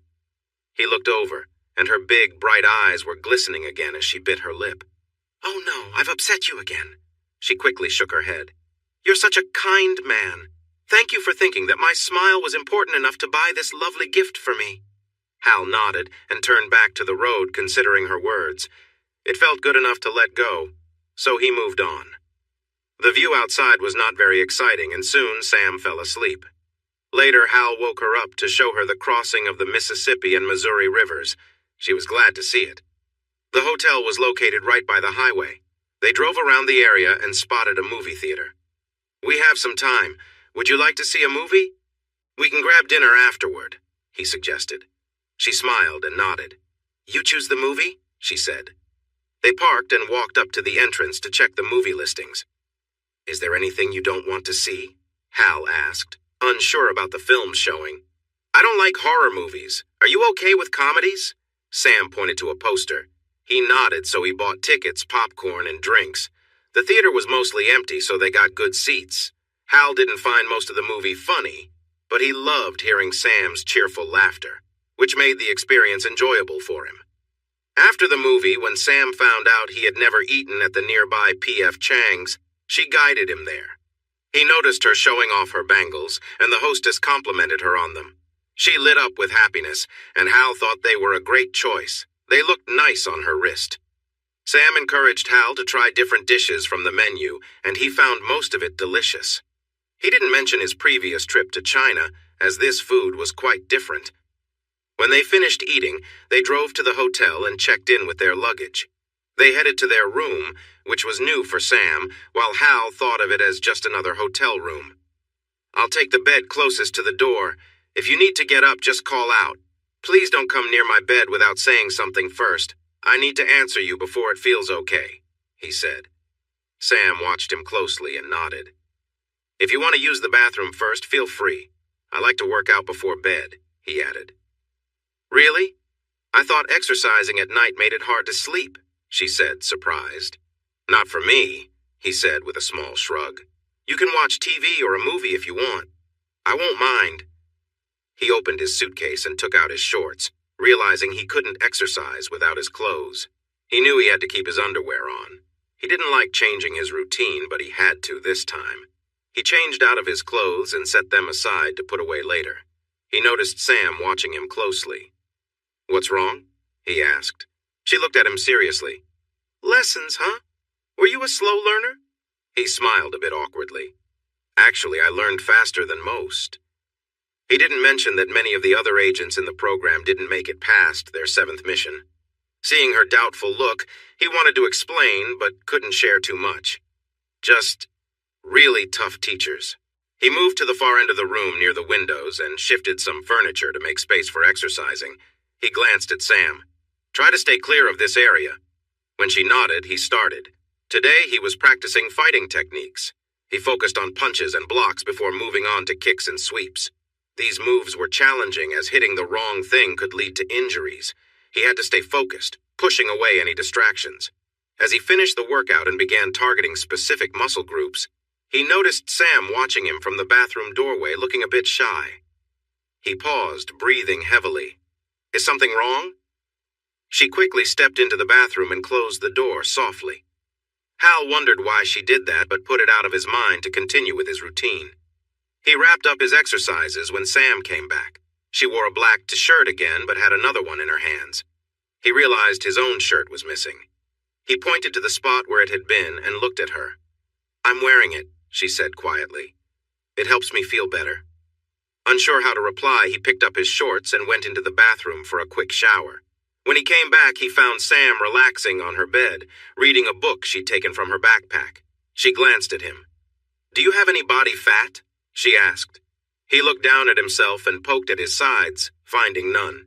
He shrugged, then put his dirty clothes in a laundry bag in his suitcase. He got out clothes for tomorrow and closed the case. He opened another suitcase and took out his knife and tools. He went back to the bathroom to clean and sharpen the blade properly. Once finished, he returned the kit to the suitcase and locked it up. He placed the knife on the nightstand. He took off the bedspread and put it in the hallway, but then remembered it might trip Sam later. Instead, he hung 2 coat hangers on the doorknob to alert them. Once that was done, he returned to his bed and lay down on top. "You don't get under the covers?" she asked. "No, I don't like the feeling of being held down. It's too easy to get tangled up." He tucked the knife under his pillow. Hal leaned back on the pillow, feeling his mind relax. He was surprised at how quickly this was happening, as he thought Sam's presence would be distracting. Instead, he felt at ease. That unfamiliar feeling led him into his deepest sleep in a long time. In the morning, they had breakfast at the small hotel restaurant, brushed their teeth, packed up, and headed to the car. Hal loaded their luggage and Sam's bag into the trunk and quickly checked the vehicle before opening the door for her. She looked at him with curiosity, but he just smiled and shook his head, not mentioning the handprint on the trunk. As they merged onto the interstate, he glanced at the cars in his rearview mirror, scanning for any that looked familiar. Nothing stood out. There were too many that looked the same. He decided to keep watching. If someone was following them, they would slip up eventually. Then they would be his. He felt a sense of eagerness building within him. The drive from St. Charles to Oklahoma City was long, and both were grateful for the hotel bed at the end of the day. They had found a comfortable rhythm on their road trip and were enjoying each other's company. Hal was mentally sorting through the vehicles that might be following them off the highway. The fact that they weren't being confronted suggested that someone might be keeping an eye on them to make sure everything was all right. But it could also mean there was someone else waiting for their chance to act. He stayed alert for that possibility. The next morning, Sam chose to wear one of her new dresses, and he complimented how lovely she looked in it. Although the dress was snug, Hal admired how it suited her without being revealing. He tried to focus on her smile instead of staring. It highlighted her long legs, and it was clear to Sam that Hal found her attractive. Her shy smiles showed she appreciated his attention. Her backpack didn't go with the dress, so it stayed in the trunk. They had less distance to cover than the day before, aiming for the smaller town of Santa Rosa, New Mexico. Hal had booked a motel room with 2 beds. As the landscape changed, Sam noticed Hal's mood was changing too. He wasn't much of a talker, and he seemed even quieter as he looked around. When they finally reached their stop and left the interstate, she noticed how focused he was on the rear-view mirror. There weren't many cars behind them. "Gotcha," Hal said quietly. Sam looked at him and then checked the back, but she didn't see anything unusual about the 3 cars coming down the ramp. "Is someone following us?" she asked, feeling uneasy. He nodded and drove onto Route 66, going up a hill for a short bit before turning into the parking lot of their motel. Hal parked the car in front of the office and got out to watch a dark sedan signal to turn into the gas station across the street, but then change its mind and keep going. Sam got out of the car and looked at Hal, worried. "They're gone. We'll see if they stop looking for us," Hal said, remembering every detail of what he had seen. "Are they going to hurt us?" Sam asked, her voice shaking. Hal turned his attention back to her and noticed how anxious she was. He shook his head. "I don't think so. I believe they are just watching us. If I'm wrong, please don't worry. I can handle this. I won't let them harm you." Sam smiled at him from across the hood of the car, but he could see she was still uneasy. He felt a strange need to protect her, and although that instinct worried him a little, he knew he had to focus on keeping her safe. He walked into the office with his hand on her back, which seemed to help calm her. He checked in and paid for the room, but the clerk gave him an odd look when he confirmed that there were 2 beds. The clerk seemed distracted. They drove a short distance to their room, and he backed the car into the spot in front. They brought their things inside, leaving Sam's backpack in the car, and took a look around. It was okay, not as nice as some other places they had stayed. "I'll take the bed closest to the door," he said. "Same rules as before, all right?" Sam nodded and smiled, remembering how well last night had gone. She'd only had to get up once, and he had responded right away when she called out. Even though he looked asleep, he was clearly a light sleeper. "Let's see what food we can find in Santa Rosa," Hal said with a smile, opening the map app on his phone. They checked their options and decided to try Joseph's Bar and Grill since it had some of Hal's favorite Mexican dishes. The drive was quick, and they managed to get a booth when they arrived. Hal encouraged Sam to try the chicken quesadillas while he ordered tamales. Hal surprised Sam by speaking Spanish to the waitress as she took their order. The young woman smiled broadly as she wrote it down. "You really have a knack for surprises. How many languages can you speak?" Sam joked. Hal smiled a bit shyly. "A few." Sam's eyes grew wide when she realized he was serious. "The mysterious Mr. Demon," she sighed, curious to know more. "Which ones?" she asked eagerly. Hal thought for a moment and decided he didn't need to explain why he learned the languages. Spanish, French, Italian, Portuguese, Mandarin, Cantonese, Arabic, Russian, Turkish, Hindi, and of course English. "I'm not a master of all of them, but I can get by," he said. "To me, you sound like a native speaker of Spanish," she exclaimed. He looked out the window, lost in memories of his childhood. "I think I spent part of my early years in a town like this. It's bringing back memories. Not all of them are happy." Sam gave him a concerned look. "You don't remember where you grew up?" He shook his head and forced a smile. "It doesn't matter. That was in the past, and I'm focused on now," he said. He couldn't tell her how much he lost when the doctors treated him. All he knew was that the memories he had weren't joyful, but he could manage in society.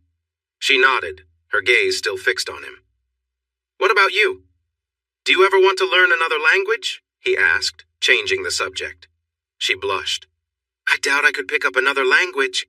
Besides, English is spoken in so many places already." He chuckled. "It is, but not everywhere. If you go beyond big cities where global businesses are, you'll find that local languages are more common. In the countryside, local dialects take the lead. To them, the U.S. might feel very distant. One of the best lessons I've learned from traveling is that the world doesn't center around the U.S. I hope to travel one day. This trip has been eye-opening. I'm seeing so much of this country, Sam replied with a big smile.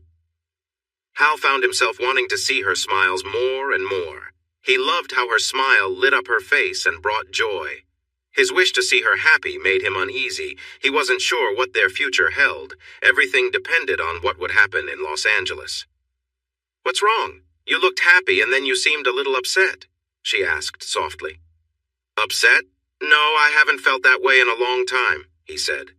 His thoughts drifted back to the difficult days after the trial when he was a teenager, away from Lisa and sent to the military hospital. There had been tears in the past and feelings he didn't want to face.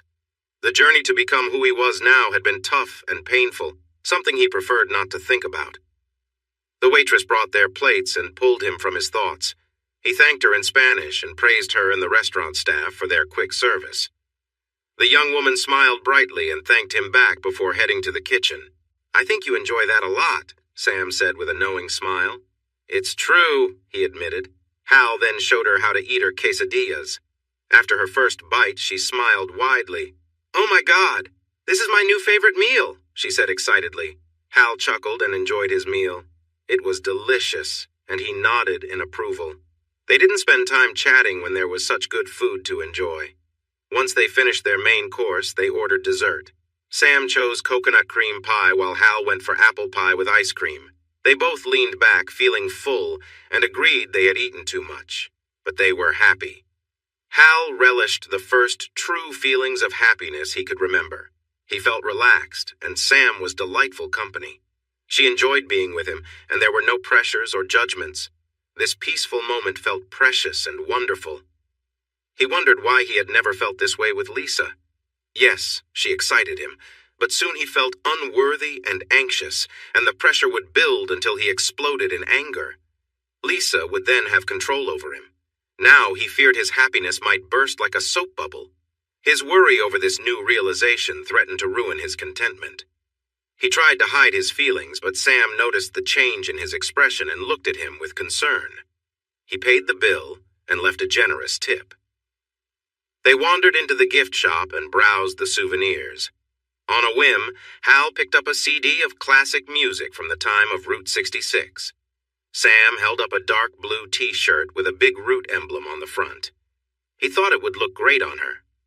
She smiled at him playfully as she bit her lip. He took the shirt from her hands and added it to the CD at the counter while she giggled. They walked to the car, and Hal checked the area to make sure it was safe before getting in. His sense of peace began to fade. The hotel was a safe haven for the night. Hal locked the door and got ready. After the heavy meal, he decided to work out in the morning. He changed into his shorts while Sam was in the shower. When she came out of the bathroom, he noticed her long blonde hair was still damp. He suddenly felt a strong desire to touch it. "Can I brush your hair?" he asked, without thinking. Sam looked surprised, but smiled and nodded, giving him the brush as she sat at the foot of his bed. He moved closer and gently placed his hand on the back of her neck and her hair. She sighed as she enjoyed his kind touch. He brushed her lovely hair from the roots to the tips. He was amazed at how thick and soft it was. "Your hair feels great. Is the shampoo working well for you?" Hal asked gently.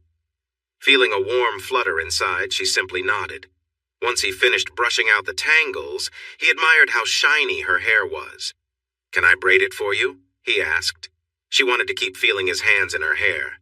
"Yes, I mean if you want to," she replied softly. He used the comb to divide her hair and skillfully wove it into a strong braid. Sam tried to stay still as his hands moved through her hair, giving her a pleasant sensation as he worked. When he finished, she smiled and tied the end of the braid with a small band. "Thank you. You did a wonderful job with the braid," she said, a little breathless. "Your hair is incredible," Hal replied with an admiring smile. She blushed, and they both fell quiet, unsure what to say next. "I guess we should get to bed our own beds," Hal stammered. She laughed, feeling the tension ease, and nodded as she returned to her bed. When they were ready for sleep, Hal turned off the light and lay back. His hands itched to be in her hair again. He tried to push the thought away, but it took him longer than usual to relax that night. He couldn't see Sam's eyes watching him softly in the dim light. He didn't know she was feeling the same need to feel his hands on her again. Both found it hard to fall asleep. Sam woke up to a noise and opened her eyes. The clock between the beds showed it was just past 1 in the morning. She saw Hal sitting up in bed, breathing quickly. Maybe he had a bad dream. She heard keys clinking somewhere outside in the parking lot. Her gaze returned to the man in the next bed. She wanted to be close to him. He had treated her better than anyone ever had. He was gentle and kind, always happy to see her smile. She had caught him looking at her with a smile just like hers. She couldn't remember feeling this happy before. She knew he was facing some troubles in his life, and she had promised not to interfere, but seeing him so shaken was more than she could handle. She needed to help him go back to sleep. Sam pushed her sheets aside and walked to the side of his bed. Hal suddenly turned his head towards her and grabbed her throat. Before she could react, he lifted her off the ground and pressed her down onto his bed. His strong body was on top of hers, and his other hand covered her mouth, making it hard for her to breathe. She tried to push him away, but he was too strong. She looked up at him, but she could only see his face in the shadows. He seemed to be watching her quietly. Then she noticed something. He was tense, and it was pressing against her. She managed to turn her head to get a little air, feeling both scared and overwhelmed as he continued to stare at her without saying a word. She really needed to breathe, but his grip got tighter and true fear washed over her. She thought he meant to cause her harm. Suddenly, loud noise came from outside their door. Hal glanced toward it. A sliver of light peeked through the curtains, briefly illuminating his face. His eyes looked cold and lifeless. The noise turned into the sound of a key fumbling at the door. They heard a slurring voice from outside. "Separate beds! Stupid man! Here! I've come to find you!" Hal jumped off the bed, releasing Sam so she could take a deep breath. As the door began to open, Hal's hand shot out to grab the man's throat. The man gasped in shock as Hal pulled him inside. Hal's other fist struck the man's face hard. The man fell back, losing consciousness. "Hal!" Sam managed to shout, though her voice was rough from earlier.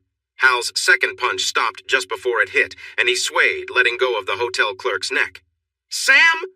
Hal's voice was filled with worry. "I'm okay. You didn't hurt me," she said, trying to reassure him. Hal turned on the lamp next to the door and looked down at the man lying in the doorway. "It's the clerk from the front desk." He leaned down to sniff. "I smell alcohol."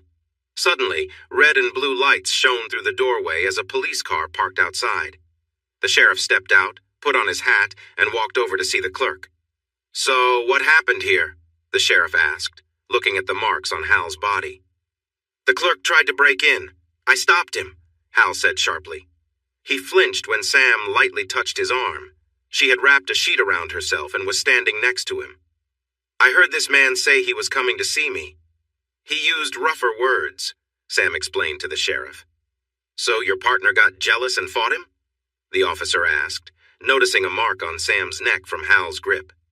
"We're not together," Sam quickly replied. The sheriff pointed to Hal's hand. "He seems to be involved with someone. That mark on your neck doesn't look good. Are you all right, miss?" The lawman put his hand on his belt, and Sam felt Hal tense up. She stood still. Hal tried to calm himself. He had prepared for this with his doctors. He had a plan to follow. "I have a serious case of PTSD. I was startled just before the clerk arrived." He looked at Sam. "I'm truly sorry for any distress I might have caused you." "It's okay," Sam insisted. "I should have called out to you. It was my mistake." The sheriff eyed Sam with concern, thinking she was just another person blaming herself for what happened. He turned to Hal. "I think you should leave Santa Rosa. Gather your things and go." Sam frowned, but Hal touched her arm and nodded to the sheriff. "We'll go right away." Hal signaled for Sam to get ready in the bathroom. He packed his suitcase, hiding a small tool he had kept under his pillow. When Sam came out with her things, Hal took his turn in the bathroom. When he emerged, the sheriff was speaking softly but firmly to Sam, clearly trying to help her escape from Hal. Hal could see that the sheriff had made up his mind, and Sam's reassurances were not convincing him. An ambulance arrived, and they watched as the clerk was loaded onto a stretcher and taken away. The man was starting to regain consciousness and complained about his sore nose. Once they could get to their car, Hal loaded their suitcases into the trunk. He held the door open for Sam and then faced the sheriff as he closed her door. "You got here pretty fast after he broke in. Were you just passing by?" The sheriff glared at Hal. "We received an anonymous call from someone nearby." Hal looked across the parking lot to the gas station. A dark car was parked there, likely the concerned citizens.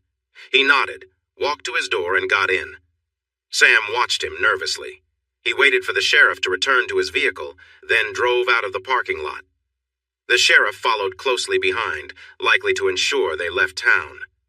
Hal watched in the rearview mirror as the sheriff continued to follow him. He merged back onto the interstate, and the sheriff went straight past the exit. A short while later, headlights appeared behind them on the highway. "Where are we going now?" Sam asked softly. Hal glanced at her, and sorrow gripped him as he realized he had hurt her. "I'm really sorry for what I did. I should have made sure we had separate rooms." "No! We were fine before. I made a mistake. That mistake nearly cost you everything because of me. I'm so sorry," he said, feeling overwhelmed. He clenched the steering wheel tightly. He focused on the road ahead and noticed the car behind them, keeping a safe distance. He hadn't realized how heavy his breathing had become, and tried to steady himself. "You're not a monster," Sam said quietly, almost as if she needed to convince herself. "I am. Part of me is," he confessed. "You said it was due to PTSD. "That's not true. I said that to the sheriff to keep it simple." He turned to her. "But you saw it. The dark side of me. It affected you." A shiver ran through him. "I can't let that happen again." They drove on in silence, each lost in their own thoughts. "What? Where did that darkness come from?" Sam asked carefully. He gave her a sad look before focusing on the road. It felt easier to talk that way. "It has always been part of me. Now, it's just hidden away. I'm not supposed to talk about it, but since it nearly harmed you, you deserve to know. Please don't tell anyone. It's not safe for you." He held her gaze, and she nodded, her eyes wide with concern. Hal squirmed inside, knowing he was the cause of that fear, which he never wanted for her. She didn't deserve it. "You're married." Her straightforward comment hit him hard. He nodded. "She knows." It wasn't a question. "Yes." "Have you ever hurt her?" He took a painful breath. Sam didn't know how heavy her questions felt, but he struggled with the weight. "Yes." "Is that why you're going to L.A.? Did she leave you?" Sam asked gently. She was so off track that Hal let out a small laugh of relief, then quickly closed his mouth. He needed to respond. "No, she hasn't left me." He realized he wished she would. It would make things simpler. "She won't, not until she gets what she wants." "What?" "Please, I can't." Hal tightened his grip on the wheel until he felt the stitching bite into his skin. He forced himself to relax. "I'm sorry," Sam said. "I care about you. I don't like seeing you in pain, and I want to help. If talking can help you, I'm here to listen." Hal felt a strange urge to laugh, but he kept it inside. The woman he almost harmed wanted to help him? Thank you. As soon as he said it, he felt how little those words seemed. This woman, who seemed out of place in his complex life, had somehow found a way into his heart and mind. Until now, that space had been reserved only for Lisa. No one else had ever come close to challenging the hold Lisa had over him. He wasn't sure what to do with this realization. It didn't fit with his current life. He wasn't free of Lisa. Her influence on him was still strong, deeply embedded since they'd first met in high school. She had shaped his life and his choices ever since. After he was sent away to the army, they'd been separated for more than 10 years. When he came back, he was a changed man. His time in training had transformed him, equipping him with skills to blend into society while also being what his team needed him to be. That first day back, Lisa had tested him, trying to see if he was still the person she once knew.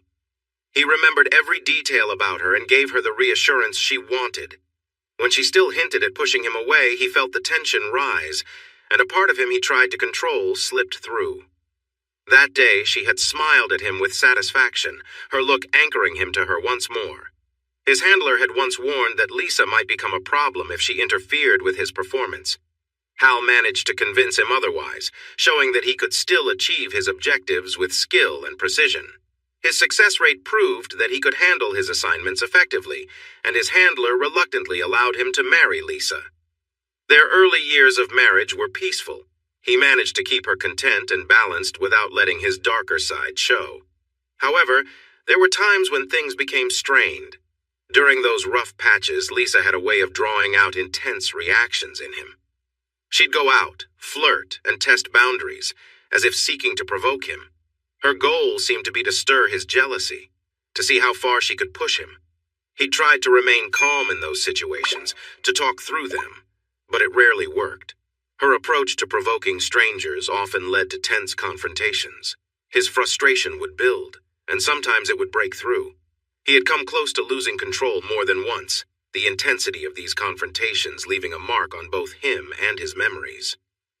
Later, she claimed the man had made her too drunk to know what was happening. Lisa was always there to face his darker side after it had dealt with its problems, and it took its toll on her. During this time, his supervisor returned to warn him that Lisa's troublemaking, if it didn't stop, would need to be addressed. While Hal's work had not suffered, the chance was growing that Lisa would push him into situations they couldn't handle. But this warning stayed just a warning, as he had become too important to the project to risk affecting his mood and work. He realized he wasn't content, and Lisa's need to explore his dark side kept growing. As it did, his happiness shrank, but Lisa was satisfied because she was getting what she wanted, as she always did. Their recent moment in the shower, when he lost control, opened his eyes. He understood she wouldn't stop until he hurt her in some way. That thought scared him, but he felt powerless in their relationship. Then came Chet. Hal found the man in the waiting area of the dental office where Lisa worked. The moment they locked eyes, Hal knew he was facing another threat, one who'd been visiting his wife at work. Chet was tall, young, attractive, tan, and had a strong build. He could easily blend in with college athletes or surfers, but his cold, lifeless eyes gave away his true nature. Before Hal could figure out his next move, Chet strolled to the front desk, and told the office assistant he'd reschedule. Then he looked at Hal and told her to inform Lisa he'd see her at their 6 p.m. appointment on the 20th. Hal was puzzled as the man smirked and left. When Hal asked Lisa about Chet's mention of 6 p.m. on the 20th, she said Chet must have been mistaken since she would be in L.A. at a conference. She laughed off his request to have Chet see another hygienist. Her small, satisfied smile hit him hard. At that moment, he realized Lisa could be just as dangerous. They stopped in Albuquerque to get a hotel room to rest. While Sam spoke softly, she insisted that being in a room with him made her feel safer than being alone, especially with people following them. Hal didn't have the energy to argue, especially when she touched his arm and looked up at him. He repeated the rules, and then they managed to catch up on some sleep. They started later than usual, but they had already covered some of the day's distance. They enjoyed brunch in Gallup, visiting an Applebee's once again. It was clear that Sam really liked this place. As for Sam, she was wearing her blue Route 66 shirt and light gray yoga pants, which caught the attention of the waitstaff and Hal. She seemed pleased with the attention. When he asked her about her outfit, she put on a cute, innocent look. Her cheerful laugh when he stopped asking made him smile. Her happiness brought him joy, and he found himself wishing for a future where he could hear her laugh every day. While driving west, the countryside changed a lot. But Hal couldn't shake some old memories that came rushing back. After a while, he decided he needed a break. He pulled into a rest area and got out to stretch his legs. Sam joined him, watching his face for any signs of what was bothering him. He noticed her concern, and it made him smile. He almost reached for her to hug her, but stopped and crossed his arms instead. "Is something wrong? Can I help?" she asked. He sighed, thinking it might be good to share what was on his mind. He pointed to the landscape around them. "Thinking about my childhood in places like this has been on my mind all day. This place feels familiar. It's hot and dry, and I keep remembering feelings of pain and loneliness." He felt a jolt when Sam wrapped her arms around him in a hug. He uncrossed his arms and returned the embrace, feeling comfortable. The hug was warm and comforting. When she pulled back, Hal tried to hide his disappointment, but might have made a small sound when she smiled brightly at him. "You need something to take your mind off things," she said, glancing into the car and spotting the CD Hal had bought. "Let's listen to the CD and sing along." "Sing?" Hal said in surprise. "Come on, I know I have a terrible voice, but I'll sing if it helps you," she said with a playful grin. "I think your voice is great," he said, and then regretted it. "Oh, thanks, but I don't know why you would think that. It's a bit scratchy." Her cheeks turned a nice shade of pink, but her eyes sparkled. He locked the car and they walked to the washrooms. Hal waited while Sam went into the ladies' room, and then they headed back to the car. He kept an eye out for anyone following them. He didn't see anyone in the parking lot at first, but then spotted a dark sedan parked on the road nearby. He thought about checking it out, but decided against it since it would put him out in the open. Instead, he opened the door for Sam and closed it gently after she got in. His old habits were returning strongly. They got back on the highway and Sam opened the CD case, putting the disc in the player. As the music started, Sam turned up the volume. She smiled at Hal and began to sing along to Nat King Cole's Route 66. Hal smiled, knowing her voice was just as charming as her laughter and giggles. "Why aren't you singing with me?" she asked, pouting a little. "2 reasons," he replied. "I don't know the words, and your singing is so great that I would ruin it if I joined in." She rolled her eyes. "Now I know you're joking. My singing sounds awful. Frank used to tell me to be quiet when he heard me sing. My family was the same way. Mom always said I didn't have a beautiful voice, so I should express myself in other ways." She shrugged with a small smile, looking at her nails. "Your mom was wrong, and I could really use a word with Frank," he said, clearly upset. He tried to calm down and looked at Sam, who was watching him with big eyes. He softened his expression. "I'm sorry for speaking about your mom like that, but she didn't get it, and Frank still deserves a talking to." She smiled shyly. "You really think my singing is good?" "I love your singing," he insisted. Sam beamed, and she started singing again, putting her heart into it. Hal smiled, enjoying the joy on her face. She loved to sing, and others had tried to stop her. How silly of them. She wasn't off-key at all, and her voice was strong. The only complaint anyone could have might be about its roughness, but Hal thought it was charming. He recalled how successful Rod Stewart and Kim Carnes were with their unique voices, and believed Sam sang even better than both.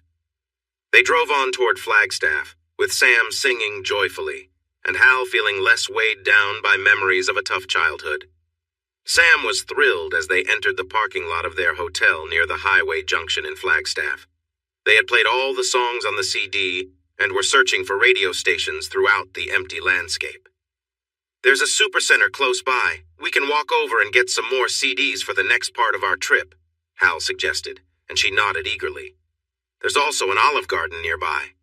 "I would love to walk a bit after all that driving," she said with a big smile. "Me too." They grabbed their bags and went inside to check in. "Hi, reservation for Demon?" he said to the friendly clerk at the counter.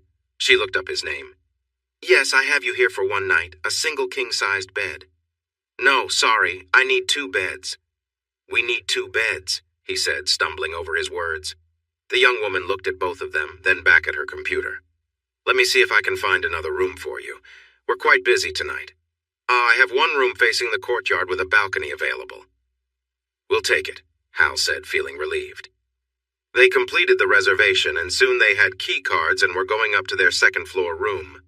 Once inside, Sam hurried to the patio doors and stepped out onto the balcony. "Oh, this is lovely," she said, smiling as she took in her surroundings. She turned to Hal, her face bright with happiness. The late afternoon sun warmed her features, and Hal found himself caught off guard. He had never seen anyone look so radiant. She seemed to embody peace and joy. His mind quickly compared her to Lisa, and it felt like a shock. This realization shook him. Sam and Lisa were nothing alike. Sam was innocent and gentle, while Lisa thrived on control. Sam calmed him, while Lisa caused him stress. Even their color choices seemed different. Light versus dark. Why did it take being with Sam to realize how dull his life had become? "Are you okay?" He snapped back to reality, standing at the open patio doors. Sam was looking at him with a look of kindness and concern. "You think? I want to talk to you about Lisa, my wife." Her eyes widened in surprise. He cleared his dry throat. "Later, after dinner and shopping." "Okay, sure. That sounds good," she replied softly, smiling. He suddenly felt the urge to kiss her, but quickly stepped back. "Sorry, we should get going." I'm hungry. Are you hungry? He babbled. She nodded and locked the patio door. They grabbed their keys and went downstairs. Once outside, she looked at him with curiosity. He pointed to the north corner of the parking lot. They found a sidewalk that led them to the restaurant. They had a short wait, standing outside among other hungry guests. Two couples were obviously together, and all four seemed to be staring at Sam. While the women were slim like Sam, they drew less attention than their partners, who had bigger stomachs. Hal overheard the men making rude comments which made their companions laugh. He began to feel irritated. He looked at Sam and was surprised to see a serious expression on her face. She met his gaze. "Can you trust me?" she whispered, and he nodded. She moved behind him and he felt her closeness. She turned him a little to face the four people watching and rested her chin on his shoulder. Her hands wrapped around him, making him feel uneasy. He noticed that the four had stopped talking, but they were paying close attention. Sam gripped the bottom of his shirt with one hand and slowly lifted it, revealing his toned stomach. She ran her other hand over his muscles, observing the reactions of the couples watching her. She pulled him back slightly toward her. "At least I don't have to pretend," she said with a laugh. The two men looked at Sam with anger, but they were clearly intimidated by Hal's strong build and the signs of a difficult past. The two women shifted uncomfortably as they glanced at Hal.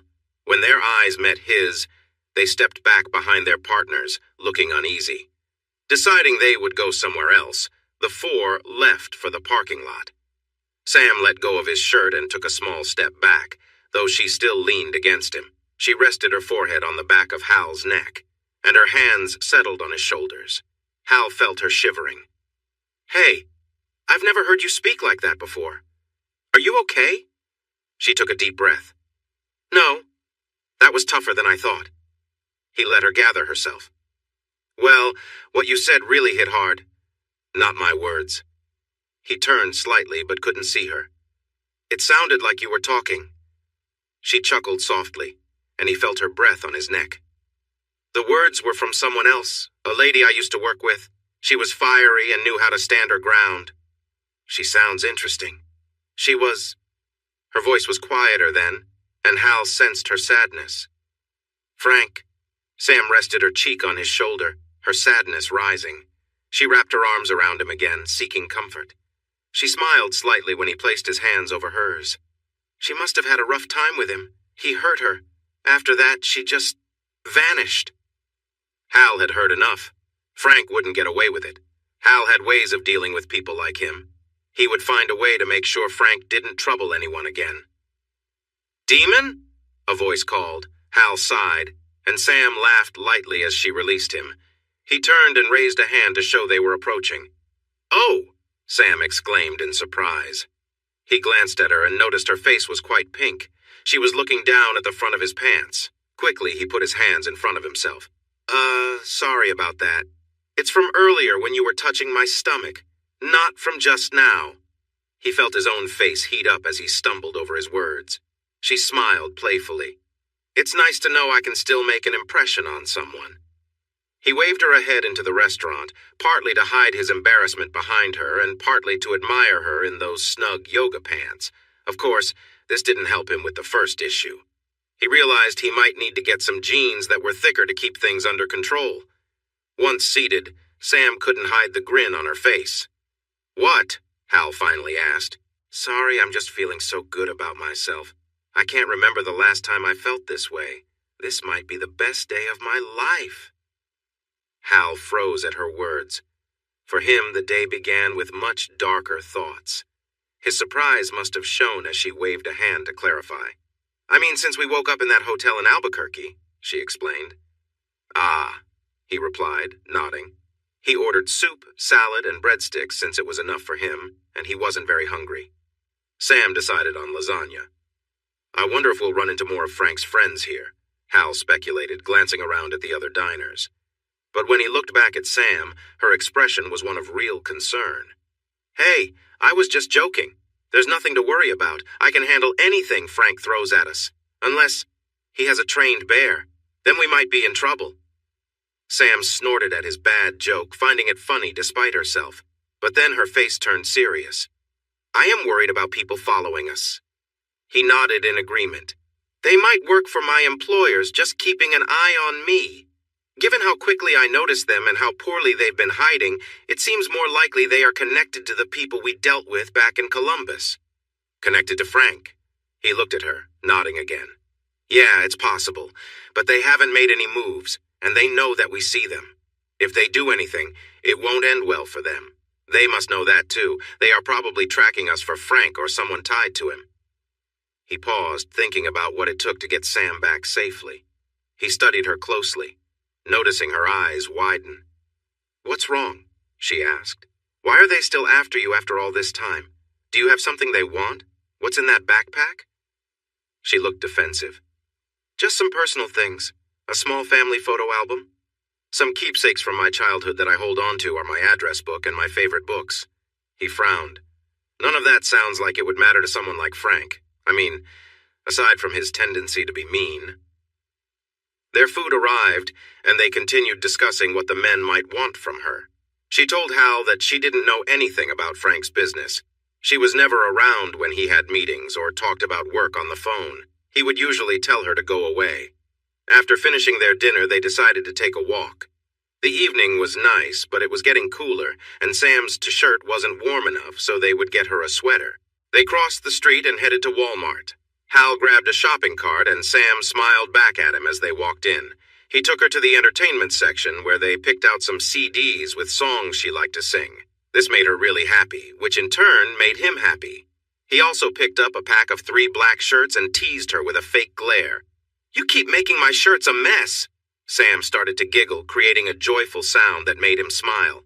Next, he found a pink hoodie for her, which would keep her warm on their way back to the hotel. "Do you think it's time to get a new backpack?" Hal asked, and she looked at him with wide eyes. "You can keep the big items in your suitcase and get a smaller bag for the things you want to carry. What do you think?"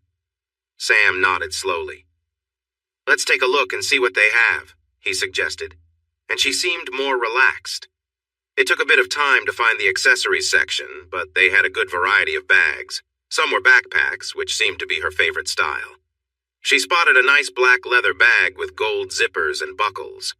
Hal saw her glance at the price and quickly placed it back on the shelf. Then he picked it up again and examined it. It looked well made to him. "Do you like this one? Is it big enough for your things?" "It's too expensive." "I'll decide that. You just need to tell me if it works for you," he calmly replied while holding her gaze. "So?" She bit her lip and nodded. He placed it in the cart.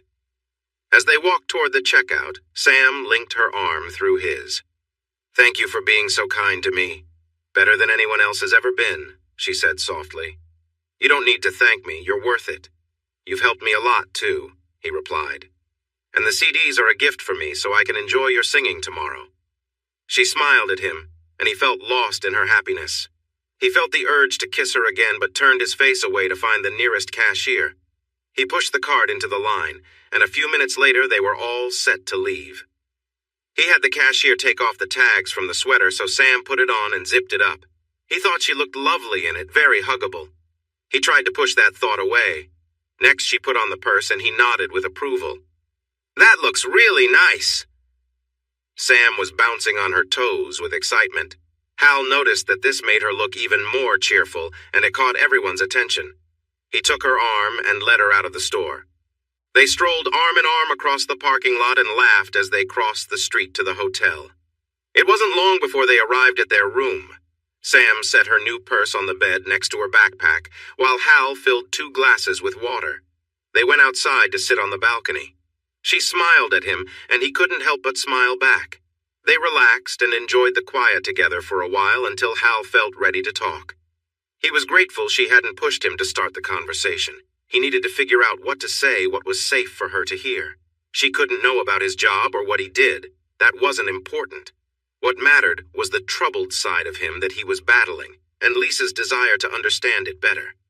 As he began to share, a voice in his head urged him to stop.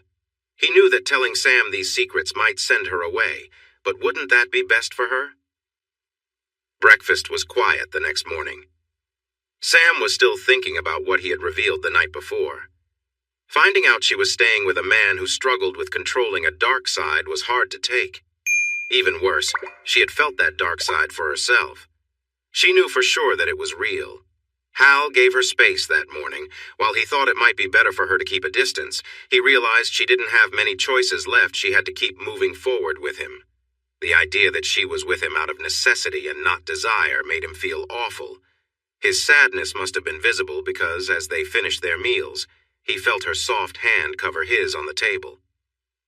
Surprised, he looked up to see her small smile and the kindness in her eyes. Something stirred inside him, a feeling he couldn't ignore. "I'm sorry for making you sad, Hal.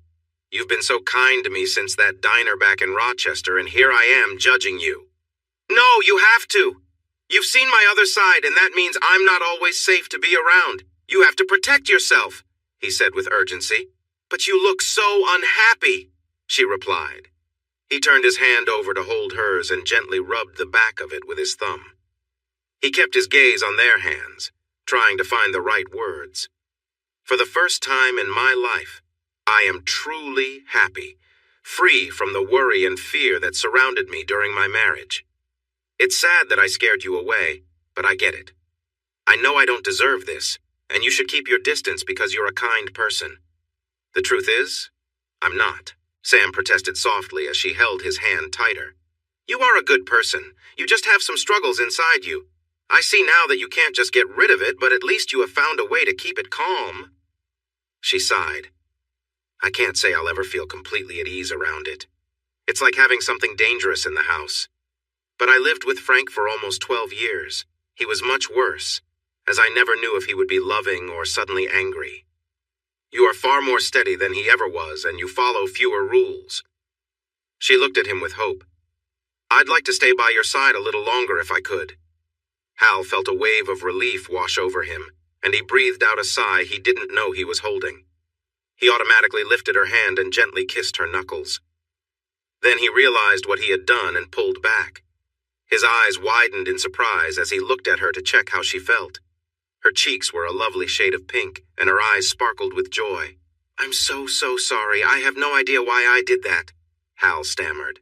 A wide smile appeared on her face. "No one has ever kissed my hand like that. How sweet of you. I didn't mean to. It's okay, I'm not upset.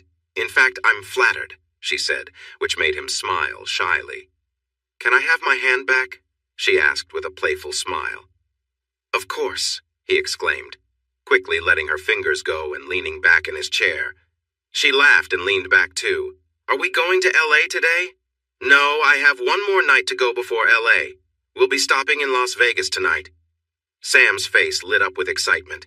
"I've always wanted to visit Las Vegas." Her joyful grin made his heart race, and he realized he didn't want to be without it. "I have the hotel room booked for 3 days. I hadn't planned to stay in L.A. I don't fit in there, so after my meeting, I'll head back to Vegas." He looked into her eyes, seriousness in his expression. "I won't be taking you to L.A. with me. I'd like you to wait for me in Vegas." "Why? Why can't I come with you?" Sam asked, surprised. "I told you about Lisa and her desire to control my struggles, right? She's been meeting someone just like me at her dental office. There's a good chance she'll be with him in L.A. She denied it, but she was just trying to manipulate me again, creating doubt and anxiety, hoping to force me to act out of character." He reached out and took Sam's hand again. "What we didn't think about was my meeting you. Now I know what real happiness feels like. My marriage is a messy version of what it should be. It has to end." "Then just walk away. Don't go to L.A., she said, holding on to his hand. He smiled softly. "I need to tell Lisa that she no longer has my heart. I'm free of her now. I can finally do that. Thanks to you." She smiled back and a tear danced down her cheek.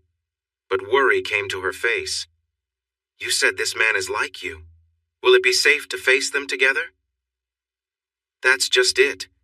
I'm not going to face them. That's what she wants, but I don't care anymore. They can be together. I don't feel trapped by her anymore. I don't feel anything for her. I'm going to tell her I want a divorce." Hal felt lighter, like a weight had been lifted. He could never have said the word divorce before, so tangled he had been in trying to please Lisa. Now he saw how unfair their relationship really was. Sam's smile was bright, filling Hal with joy, making him want to kiss her hand again.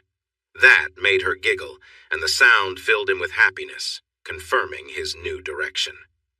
They left the restaurant, Sam's arm linked with Hal's. He helped her into the passenger seat and looked out across the parking lot. He noticed a dark sedan parked far away.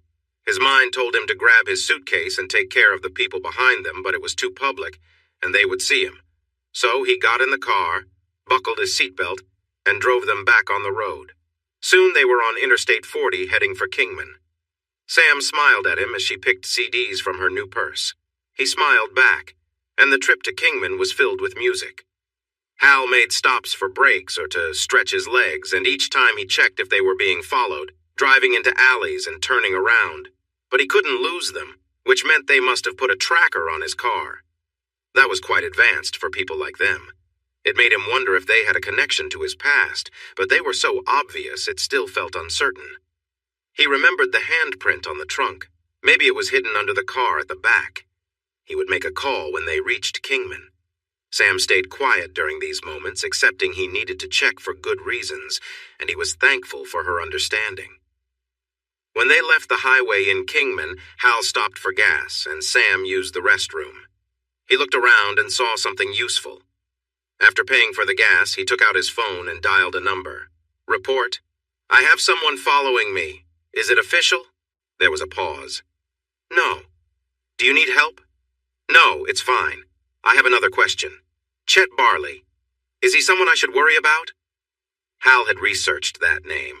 The handler made a sound of surprise and replied in a stiff tone. No, just stay away from him. He could be a risk if he tries to get in touch with you. Did he contact you? Hal paused to think. A risky person wouldn't generally be involved with his wife. Might have been by chance, but I don't think so. They met at the dental office where Lisa works. He decided not to mention his upcoming meeting in Los Angeles. That's not good. Just stay away. We will take care of it. Anything else? Hal noticed the man seemed anxious. Maybe he needed some positive news. I'm planning to tell Lisa I want a divorce. What? Why? Is it because of Chet? The handler sounded shocked. I thought you'd be happy, Hal replied, feeling let down. I am. It's just, it's about Sam. The handler's voice dropped as he realized the reason behind Hal's decision. So, you're not okay with it? Hal asked. I finally feel good about something. No, it's fine. We'll discuss this later. I need to handle another matter. Then the call ended. Hal put his phone away as Sam returned to the car and he handed her some money. Please get some snacks and drinks and some water for me. We're skipping lunch today, Hal said. She nodded and quickly went to the small shop, returning soon with the items. He opened the door for her and then drove to a nearby car service center. He parked the car in one of the open bays, but a mechanic rushed over to let him know they had another customer waiting. Sorry, I drove over something on the highway and I'm worried it might have damaged something important. I just need a quick look. I heard a noise from the back. It won't take long, he said, motioning for Sam to step out so they could check together. Everyone's attention turned to Sam as she stepped out of the car. Hey, can you check under the car for me? The man nearby called out to the mechanic working below. The mechanic started looking under the vehicle until he reached the area behind the rear bumper. Cliff, come over here and see what this is, a voice called from under the car. The man next to Hal frowned. What do you see? Looks like something trapped on a magnet and it has an antenna, the mechanic replied. Cliff's eyes widened as he looked from Sam to Hal. Maybe I should take it off, Hal suggested, and Cliff pointed him toward the stairs leading to the pit. Hal hurried down to join the mechanic and saw what he was referring to. It was a tracking device with a range of several miles. They likely changed the batteries every night while he slept. He reached up and pulled the device from its place on the frame, and the mechanic yelled in surprise.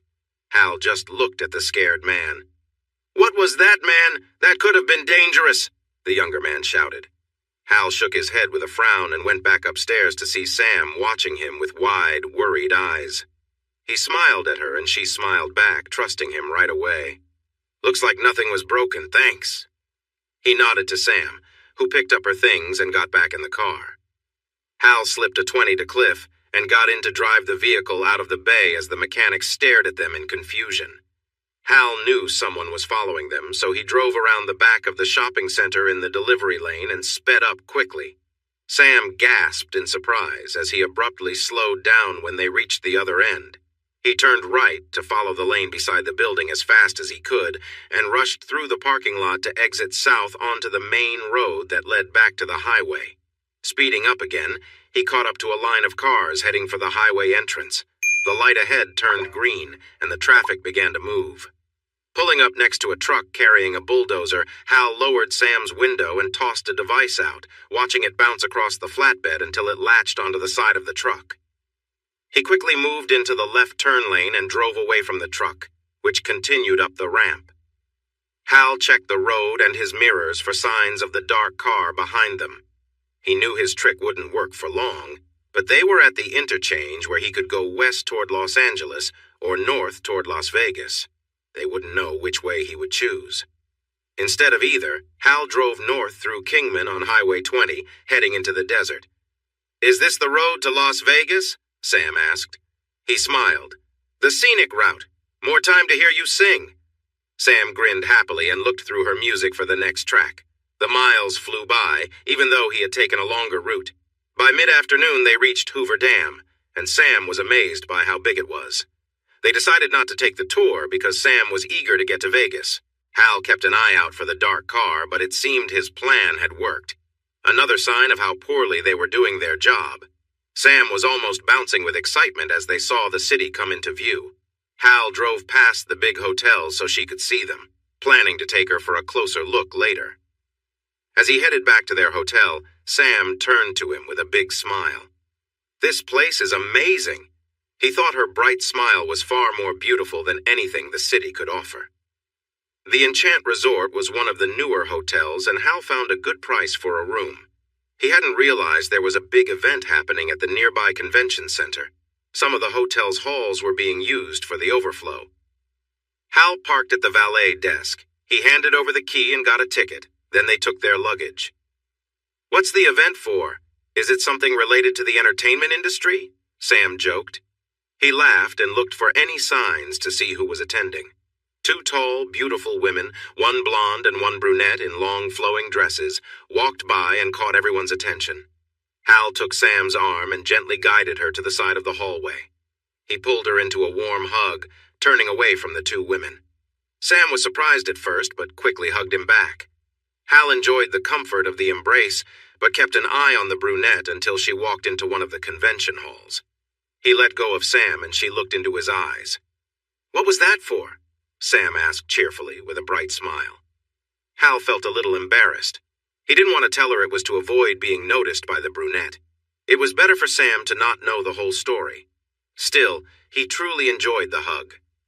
"I want to thank you for traveling with me, for keeping me calm and entertained with your singing, and for helping me think about my life and marriage. I can't say enough how much it means to me." "The hug was a great start," she replied with a grin. Hal's attention shifted to a group of men in military uniforms passing by. Behind them, three older men with long hair and beards were animatedly discussing something that was over Hal's head. Following them were four women in business suits chatting and laughing. Hal turned back to Sam, puzzled. "What is this event about?" They brought their luggage to the reception desk, and Hal moved through the crowd to check in while Sam held their bags. When he came back, she noticed he looked upset. "What's wrong? The room I booked only has one king bed, and they're fully booked. Most hotels in Vegas are too." Sam stepped closer and rested her hands on his shoulders as she looked into his eyes. "I wouldn't mind sharing a bed with you." Her words were clear. He felt a strong connection with her, and it showed as she leaned in to kiss him. Her lips were just as sweet and soft as he had imagined, filling him with joy. This woman was everything that was different from Lisa. She was real and kind, loving, and she wanted him, flaws and all. His mind felt like it might burst from the thrill he felt, and then Lisa's face appeared in his thoughts. He pulled away from those beautiful lips and took a shaky breath. Wait, oh my goodness. What's wrong? Don't you want this? I do," she whispered, a little out of breath. Yes, I do," he sighed, and her smile came back as she leaned in again. He almost went along with it, but at the last moment, he gently pushed her back. "I want this more than anything. But I need to tell her it's over first. I have to end my marriage before I can start something new with you. Is that okay? She touched her forehead to his. Yes, I can wait. Just knowing you want me is enough for now. Let's grab our things upstairs, freshen up, and find a place to eat. After that, we can take a walk and see the sights. We can sort out where we'll sleep later, Hal suggested softly. Sam nodded and smiled at him with sparkle in her eyes. They took the elevator to their floor, and Hal let Sam open the door with her key. She skipped into the room, excited about the decor, and rushed to the window. "Oh, Hal, the view is amazing!" she exclaimed, leaning against the window and looking down at the rows of fancy hotels. He watched her enjoying this new experience, and her happiness filled him with joy. "Yes, it really is." She turned back to him, beaming. "You're making it hard for me to not kiss you." Hal raised his hands playfully. He looked in his suitcase. "I don't have any nice clothes for dinner," he sighed, showing her his brown suit. Sam wrinkled her nose at it, and he nodded. "I'll check out the shop in the lobby. Would you like to join me? Maybe they have something nice for you, too?" She quickly came to take his arm. They walked back to the concourse next to the lobby and explored a few shops. Hal found himself a dark casual jacket and pants, a white dress shirt, and black loafers. Sam hit the jackpot with a fitted dress covered in gold sequins that highlighted her shape and ended mid-thigh. She paired it with beautiful gold high heels. She glowed happily after he told her she looked stunning. He also bought her a little gold purse to match. They decided to wear their new clothes back to their room to drop off their old outfits. Sam moved her things from her backpack to the smaller purse. While doing this, she dropped her book, and a small folded note that had been used as a bookmark slipped out. Hal bent down to pick them up. As he unfolded the note to read the writing, he paused and glanced at Sam. "Where did you get this note?" She shrugged. "I lost my old bookmark." There was an old notepad on the table by the phone in the kitchen at Frank's place. "I took the top sheet to use as a bookmark." "Why?"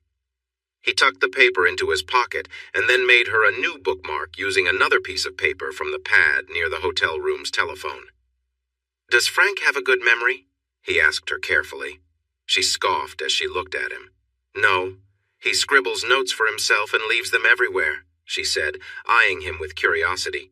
He nodded, understanding why Frank was keen on keeping Sam close. "Let's go eat." They walked arm in arm back to the elevator and rode it down to the lobby again. "You look lovely tonight. Really stunning," he told her, enjoying her cheerful smile. "Thank you, kind sir. You look very handsome," she began, but her words turned into a scream of fear as a group of men walking by suddenly pushed them through double doors into a staff-only area.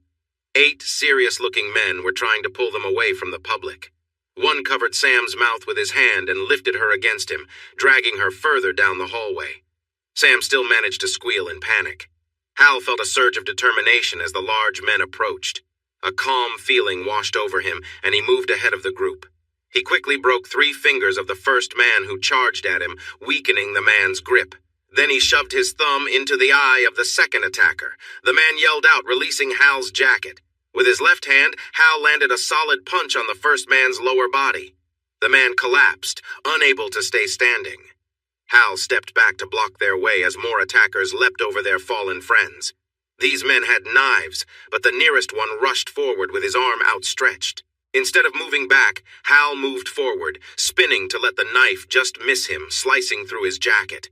He caught the man's arm, then drove a heavy blow against his elbow, disabling the arm. The man didn't have time to react before Hal took control of the knife. The next 2 attackers stepped back, watching their friend fall down. Now, Hal stood ready with the knife in his hand, fending off the others, flicking it so the blade splattered nearby. The man holding Sam shifted her, reaching for something. As soon as her mouth was free, she screamed, loudly. He quickly covered her mouth again. Suddenly, the double doors swung open, and a big man in a dark suit rushed in. He frowned when he saw the fear on Sam's face and stepped closer to her. The 2 men in the back made the mistake of trying to pull out their weapons. One man, standing between Sam and the newcomer, found himself on the ground, unable to move.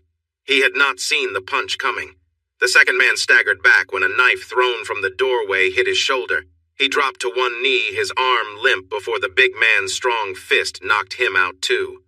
The tall, beautiful brunette Sam had noticed when she arrived at the hotel stepped up next to the big man.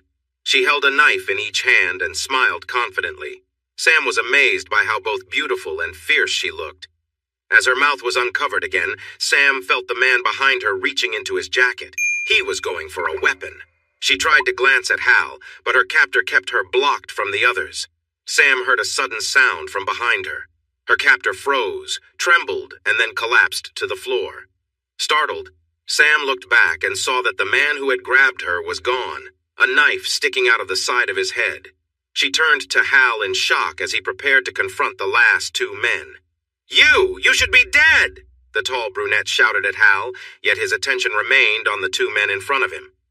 The two men were unsure whether to face the unarmed but still dangerous man or the woman with the knives behind them. Sam felt a gentle touch on her arm and saw the big man motioning for her to come with him.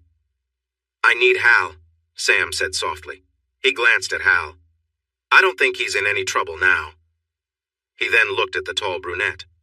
"Tatiana, don't hurt Hal." "Ben, he's a threat," she replied sharply.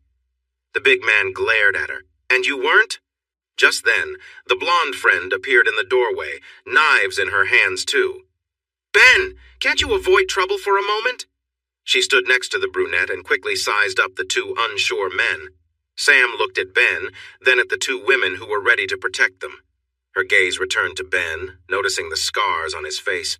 The news stories flooded back to her mind. "You're the man from TV with the sculptures!" she exclaimed, amazed to be in a rundown hallway with someone so well known. Although the media often spoke poorly of him, her personal experience was very different. Ben looked at Sam and saw that she recognized the situation. He let out a sigh and turned his attention to the man named Hal. Hal seemed ready to confront the remaining goons and possibly Ben's two bodyguards. He asked Sam, "Do you think you can get Hal to calm down?" She nodded and replied, "Give me a moment." He glared at the thugs and said firmly, "I strongly suggest you put down your weapons. Now." Suddenly, a woman in military clothes rushed into the doorway, stopping abruptly when she saw the chaos. She quickly pulled out two knives and said, "Ben, get behind me." "You're late again, Sergeant," Tatiana remarked with a smirk. Sam watched as the sergeant put away her knives, moved to the fallen goons, and tied their hands behind their backs, ignoring the ones who were no longer a threat. Sam stared at the three women and jumped when Ben touched her arm again. He pointed to Hal, and she nodded with a shy smile. "Hal, I need you to not hurt these two men," she said, and it felt strange to say. But Hal looked at her and nodded. The two men slowly knelt down and placed their knives on the floor. The sergeant quickly bound their hands and disarmed them. She looked at Hal, who raised his hands to show he was no longer a threat. Sam rushed over and hugged Hal tightly. He embraced her back, his body shaking with adrenaline. They shared a brief kiss, and she held him even tighter. "Can someone explain what's happening here?" the sergeant asked. "Ben came to save the damsel in distress again. This time I believe he saved these men from Hal," Tatiana said with a hint of annoyance. Ben frowned at her. "It seems you two have a history?" "He killed a man the colonel asked me to protect," Tatiana said angrily, clearly hurt. She glared at Hal. "I thought I had finished you off." Hal held up his hand, showing a scar, and placed it over his heart. "Almost." Sam's eyes widened as she realized Tatiana was responsible for Hal's injury. Hal turned to Ben. "I need to make a call. I'm Hal Demon, by the way." Ben smiled and replied, "I'm Ben Shepard." Hal took out his phone and dialed his contact. "Report," came the voice. "I'm in Vegas. I found another group from the same source as before." The person on the other end swore, prompting Hal to continue after confirming that all the men were secured and none were a threat. "I figured out why they are after Sam. The information they want is important. It needs to go to the FBI right away." Sam stared at Hal in disbelief. He nodded at her and offered a reassuring smile. There was a pause, and then the voice on the line responded with more enthusiasm. "Really? That's great! Which hotel are you staying at?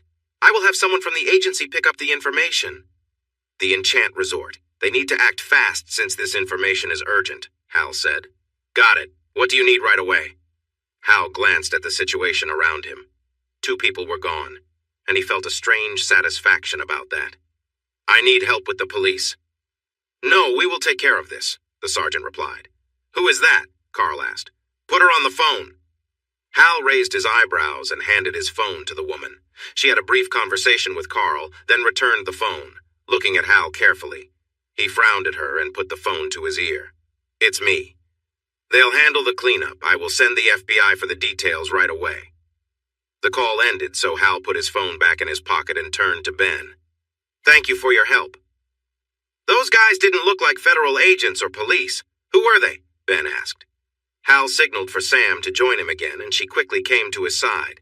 Sam used to live with a dangerous man. He runs a club up in Rochester, New York, but he is also involved in a troubling situation. He made a note about a delivery arriving in New York City on a ship. It is on a quiet route and will arrive in 2 days. Soon after he wrote the note, Sam escaped from the bad relationship. She accidentally took the note and used it as a bookmark. She has been on the run, and this man who has a poor memory is trying to get the information back. He can't reach the ship, so all he has is the note, which I now hold. The big man nodded and then looked closer at Hal's arm. Looks like your jacket got damaged. Hal looked at his sleeve and sighed. That was a new jacket, he said, then turned to Sam. Still hungry?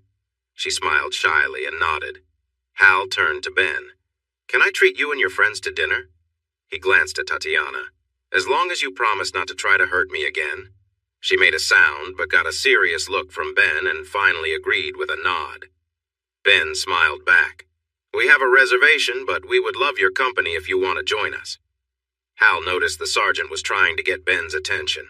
I'll handle things with the authorities and see you upstairs later, she said as the police entered the corridor. She walked over to speak with them. They introduced themselves as they waited for directions from the police captain. Finally, Hal and Sam followed Ben and his bodyguards, Lilia and Tatiana, to a nice restaurant that had a beautiful waterfall. Hal smiled as he noticed how nervous Sam seemed next to the 2 women. He kissed her hand and looked into her eyes, making her giggle nervously while the others watched with interest. As the waiter brought the menus, Hal's phone rang. He excused himself and stepped outside to answer. Hello? Hal Demon? Yes. Who is this? He asked, frowning. This is Agent Patterson from the FBI. I was told you have something for me. I'm at the front desk. Hal blinked. He hadn't expected someone so soon. I'll be there in a minute. He walked to the front desk and quickly noticed the agent, who looked him over as he approached. Agent Patterson, he said. Hal Demon, she confirmed, and he nodded. He handed her a piece of paper. This is a note Frank Capello wrote and left at his home. The woman I'm with, Sam Dulane, lived with him, and he was not kind to her. She managed to escape and took this note as a bookmark for a book she's reading. Mr. Capello has been looking for her ever since. He has tried to find her twice this week. I believe he might not remember what the note says. I found it tonight, and it seems to say something will happen in 2 days. As she read the note, Agent Patterson nodded, realizing they needed to act quickly. She carefully placed the paper in her pocket. Thank you. Can I reach you and Miss Dulane at your number? She asked. Yes, she's staying with me, he replied. The agent smiled. Thank you. I will contact you soon. With that, she hurried away. Hal watched her leave and returned to the restaurant. He saw Sam waiting for him, and her relieved expression made him wish he had explained things to her earlier. He promised himself to keep her better informed in the future. He paused, thinking about their future together. The idea of having a future with Sam felt like a cherished promise. He joined her and kissed her forehead. Her face lit up with a shy yet happy smile that he loved to see. He sat down and told the table about what had just happened. Sam's smile grew bigger as she realized that one of her choices would help save 30 young women from being taken into New York Harbor. Are you here to enjoy the sights or gambling? Hal asked Ben. Ben shook his head. The ladies don't like me walking around crowded places. I get too much attention. I'm not into gambling either. I'm here for the International Conference on Science, Engineering, and Technology. Hal raised his eyebrows. Is that what all these people are here for? Ben grinned and nodded. I just got here this morning. The conference is only today and tomorrow. I have some meetings coming up, and there are a few discussions I really want to join, Ben said, glancing at his bodyguards who didn't seem pleased. I told you two that you don't need to come with us to the meetings. Evelyn and I will be okay. You know we can't leave you unguarded, Ben, Lilia replied. There are military officials from many countries at this conference. Hal looked back at Ben and noticed he seemed a bit defeated. The big man forced a smile for Hal and Sam. It was more fun when I didn't have so much attention. Make the most of it, Hal advised with a nod. Ben nodded back thoughtfully and smiled again. What brings you two to Vegas? He asked. Sam glanced at Hal with a hint of worry, and he held her hand. I'm heading to Los Angeles tomorrow. I have some things to take care of there. Tatiana stared at him intently. Is this thing going to cause trouble? Ben frowned at her, and she tried not to show she noticed. Hal observed them and wondered about their relationship. There seemed to be a lot of pressure between them, but he didn't know why. No, that's not the plan, Hal reassured her.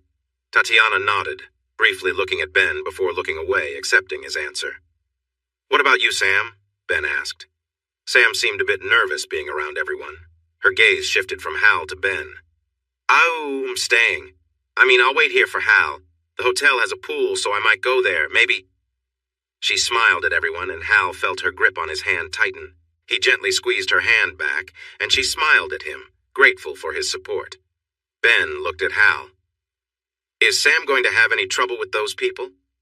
Hal started to say no, but then he paused. The FBI had the information now, but wouldn't reveal it until they made their move in 2 days. Oh, no! He turned to Sam, who was watching him closely, concerned. He felt stuck between two bad choices. He couldn't take her with him because Lisa and Chet were dangers she shouldn't face. Leaving her here alone wasn't safe either, especially since Frank might find out she wasn't supposed to be in the loop anymore. Frank had connections in this city, and they could locate her quickly. Now, wandering around Las Vegas tonight did not seem wise. He had to deal with Frank Capello soon. How long will you be in Los Angeles? Ben asked.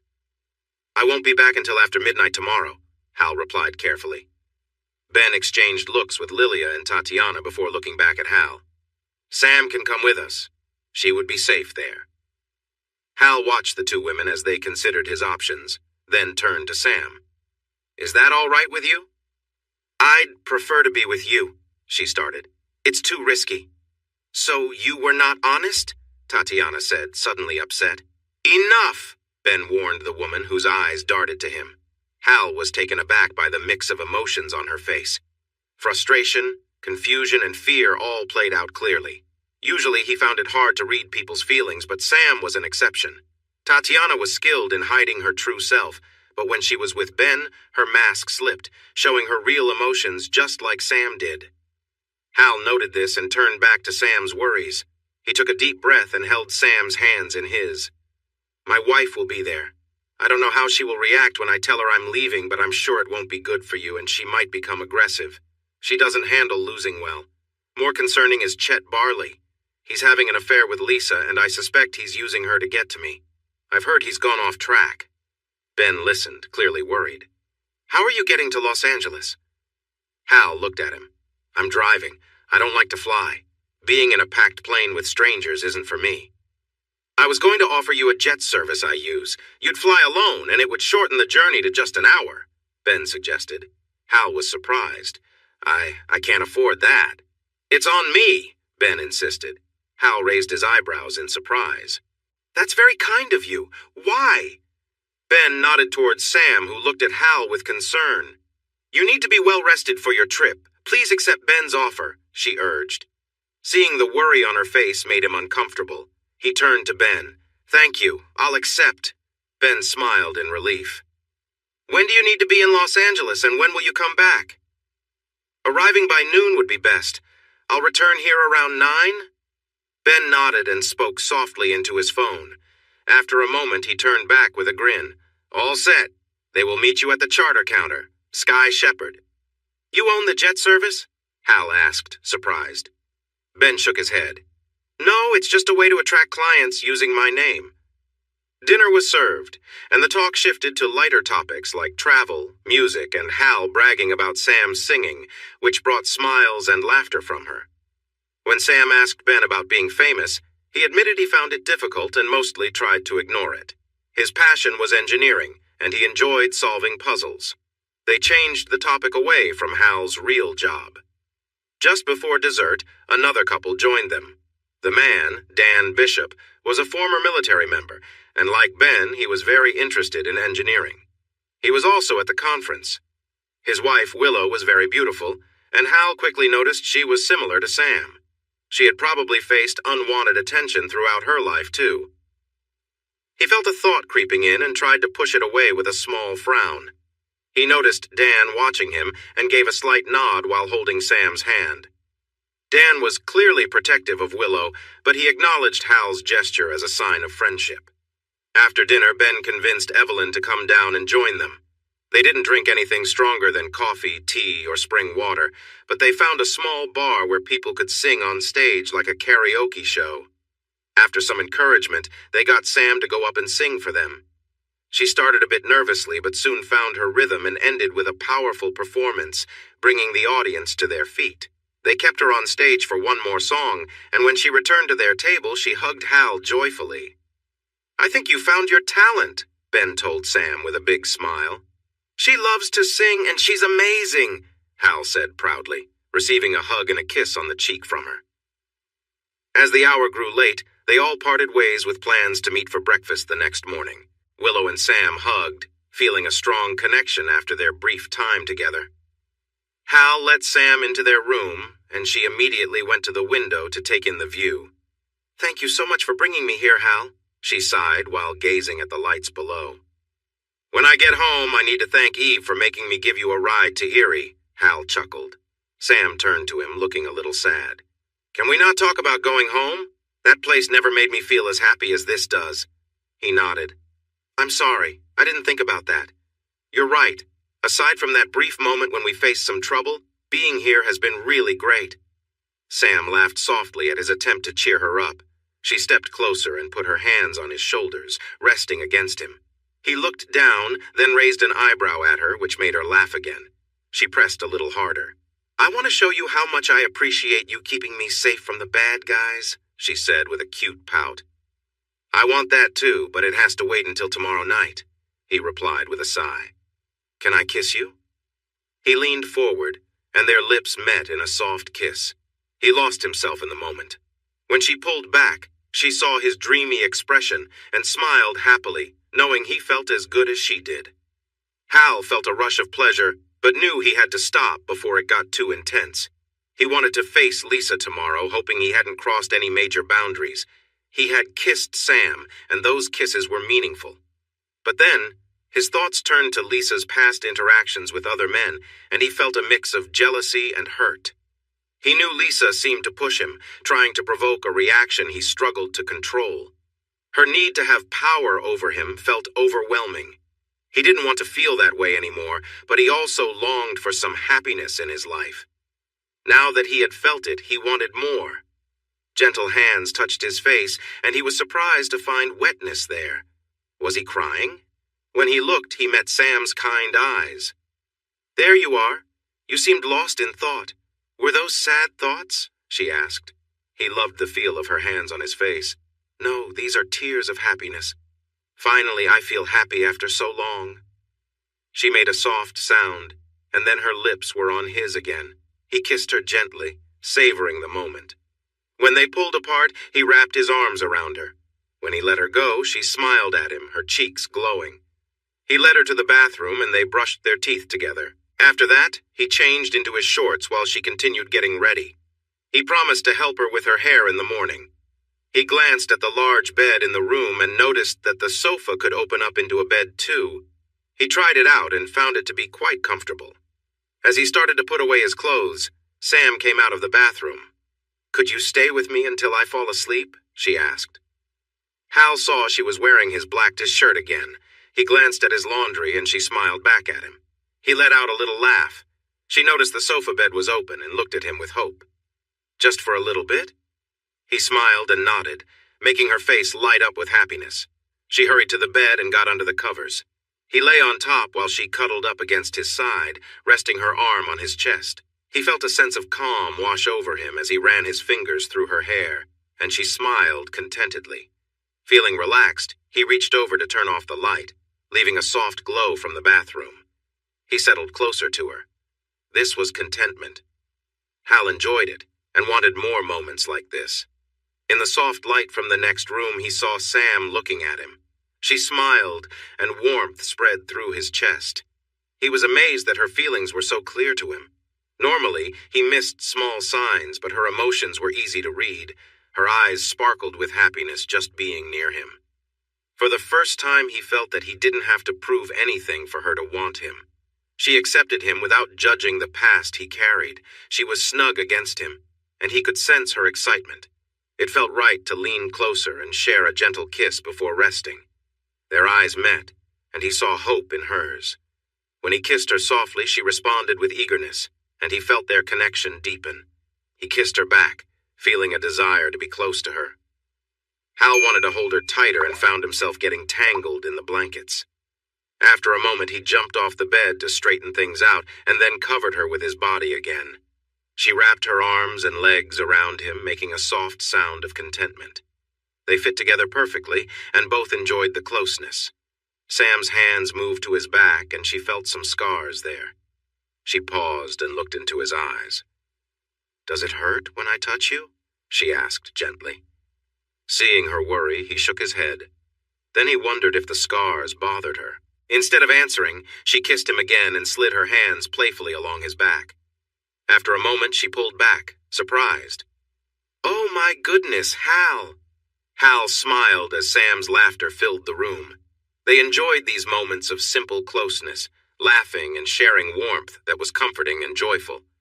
They held each other tightly, wrapped up in the connection they shared.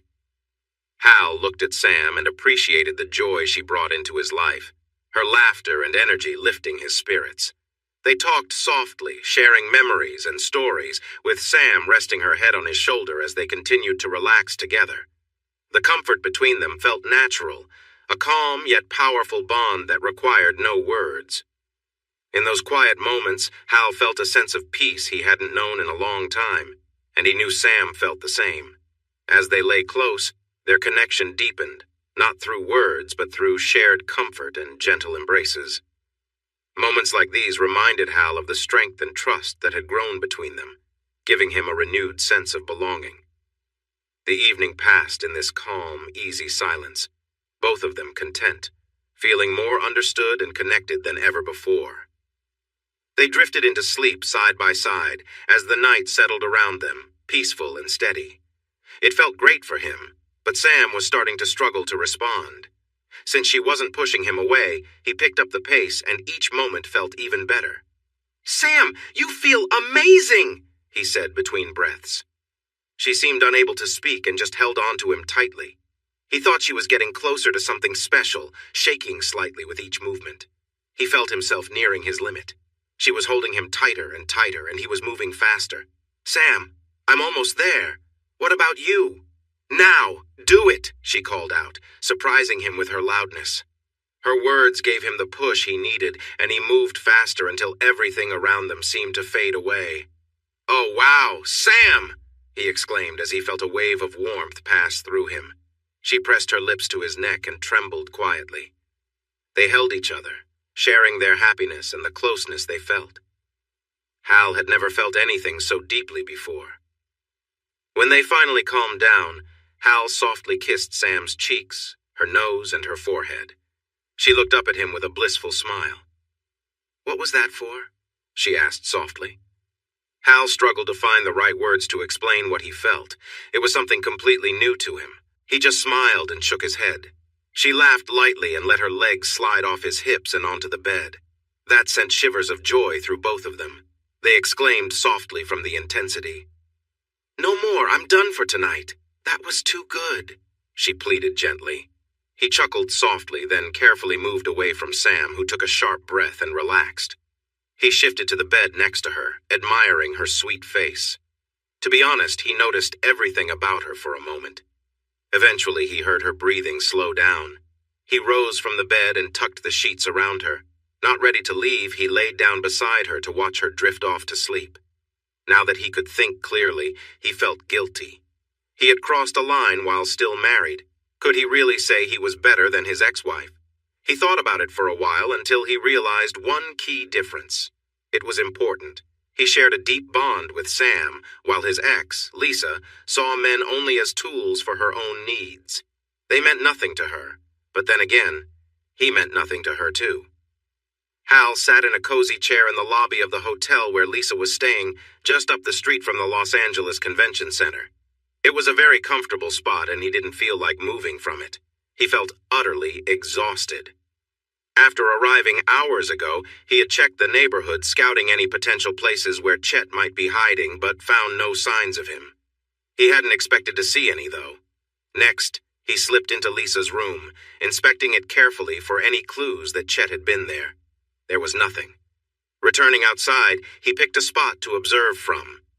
Eventually, he saw Lisa coming back from the convention center. She was dressed in a stylish red and blue dress that ended just above her knees, her high heels adding an elegant touch. There was a spring in her step as she neared the hotel, a smile playing on her face, as though she sensed he might be watching. Perhaps she did.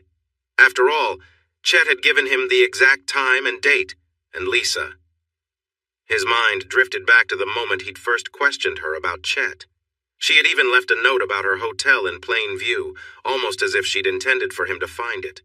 Looking back now, he saw it clearly, her pattern of setting him up, manipulating his emotions, preparing him for yet another confrontation. She must have known he would come to Los Angeles. It was a little after 5 p.m. when she entered the hotel. He fought the urge to follow her immediately. He reminded himself that he wasn't here for a confrontation that was not the plan. Thinking of Sam brought him a sense of calm. He remembered the morning with her, how he'd awoken feeling peaceful, her gentle breathing close. He'd slept soundly in her arms, something he hadn't done in years without feeling anxious or reactive. This moment of closeness felt like a risk that, at least this time, had worked. They had shared breakfast with friends, and Sam had kissed him goodbye before he left for the airport. There was hope in her eyes as she said goodbye, and he carried that with him. After letting Lisa pass by and enter the hotel, he waited in the lobby, keeping an eye out for any sign of Chet. The clock struck 6 p.m., and still, there was no sign of him. At 6:15, he took the elevator up to her floor, slipping quietly into her room. The moment he entered, he was hit by the sharp smell of blood. He moved cautiously, gun in hand, until he saw the bed. It was clear Chet had already been here. Lisa lay still, her face pale. The scene before him was hard to process, a grim reminder of violence. Hal's mind recoiled, and the calm mask he wore settled in place as he took in the scene, his thoughts steadying as he noted the details before him. The scene was chaotic, with blood marking the sheets, carpet, walls, and even the ceiling. The intensity of the attack made it clear that Chet had acted in a blind rage, a contrast to Hal's controlled approach. Then he heard noises from the next room, a series of loud thumps, followed by drawers slamming shut. Someone was venting their anger. Realization dawned on Hal. Chet wasn't absent. He was already here, in the next room. Hal knelt beside his wife, gently closing her eyes. "I'm sorry I couldn't be what you needed, Lisa," he whispered softly. He stood and let his focus shift, releasing his inner resolve. He took in the scent of the room, his senses alert as he moved to leave. Noticing the connecting door between the rooms, he thought it might be unlocked. Quietly, he slid the door open and stepped into the next room, glancing left. Chet reacted with startling speed, lifting a weapon and firing as Hal managed 2 quick shots of his own. The impact hit Hal hard, pushing him down the hallway until he struck the door and his gun fell from his hand. Gasping for breath, he slumped to the floor, struggling to pull in air. He couldn't see Chet, who had dropped behind the bed, but he could hear him. "Damn, old man, you're pretty quick for your age." Hal tried to catch his breath, managing to ask, "Lisa?" Yeah, Chet muttered. "Didn't mean for it to get that far, but she really got on my nerves." "Why?" Hal rasped, barely able to speak. Chet scoffed. "Can't figure it out? How'd you end up on top anyway? She was just bait, but you were late. She started freaking out. Guess she thought she had you wrapped around her finger." Hal's breathing steadied slightly, enough for him to press on, though his patience was wearing thin. "Why all this?" he asked between breaths. Why? It's simple, Chet sneered. I broke into the records office to see the agent rankings. Turns out I'm rated above everyone except you, and I don't settle for number 2. Chet emerged, though stumbling, holding his gun with a strained grip, his left shoulder injured and his face marked by a deep graze. Grimacing, he braced himself against the TV stand, his glare fixed on Hal, ready to finish what he had started. It threw him off balance. He smiled widely when he saw Hal leaning against the door. Hal's arms were at his sides, hands on the floor, and his gun was out of reach. He chuckled softly to himself. Chet moved a bit unsteadily toward Hal. He tried to aim his gun at Hal's head, but his arm shook as he pulled the trigger. A piece of the door exploded near Hal, who quickly leaned to one side. Hal then raised his other arm with a second gun and shot Chet in the knees. Chet fell forward with a loud shout. Hal quickly used his knife on Chet, watching surprise spread across the younger man's face. Chet struggled to fight back, but Hal took the gun from him. Hal finally took a deep breath but felt sharp pain in his chest. He likely had some broken ribs. He pushed Chet's body aside and looked down at him. He felt a dark urge rise within him. He locked eyes with Chet and pulled his knife to finish the job. Hal felt a sense of relief as fear vanished from Chet's eyes. He wiped the knife clean on Chet's shirt.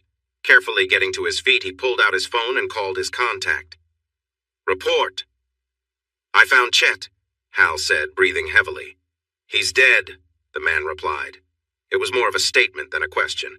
He killed Lisa when I didn't arrive on time. When I got there, he attacked me, Hal explained. There was a moment of silence. Why weren't you on time? You've always been punctual before. The man sounded a bit worried. He didn't like changes in Hal's behavior. I was on time, just not when she expected. I didn't come to confront her. I was there to tell her I wanted a divorce. I didn't think he would hurt her. She was just a way to get to me. He wasn't like me.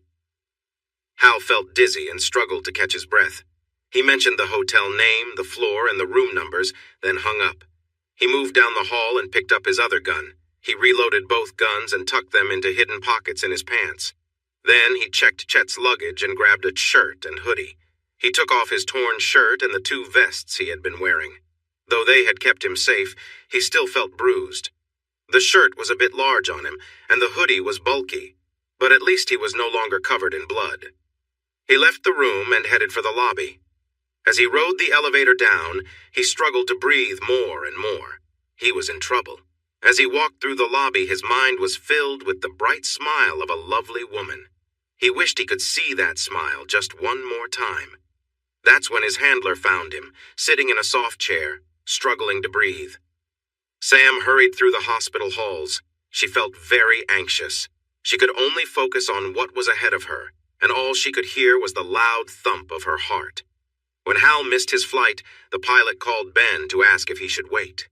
That started a flurry of activity. Hal had been shot. That was all Sergeant Kilcade could get out of Hal's close friend. When she heard the news, the sergeant called in resources to find out which hospital Hal had been taken to. They said their goodbyes to Dan and Willow, and then Ben arranged a private jet to take them from Las Vegas to Los Angeles. She was amazed at his kindness, but his 2 bodyguards told her that Ben promised to take care of her until Hal was back. He was serious about keeping his promises.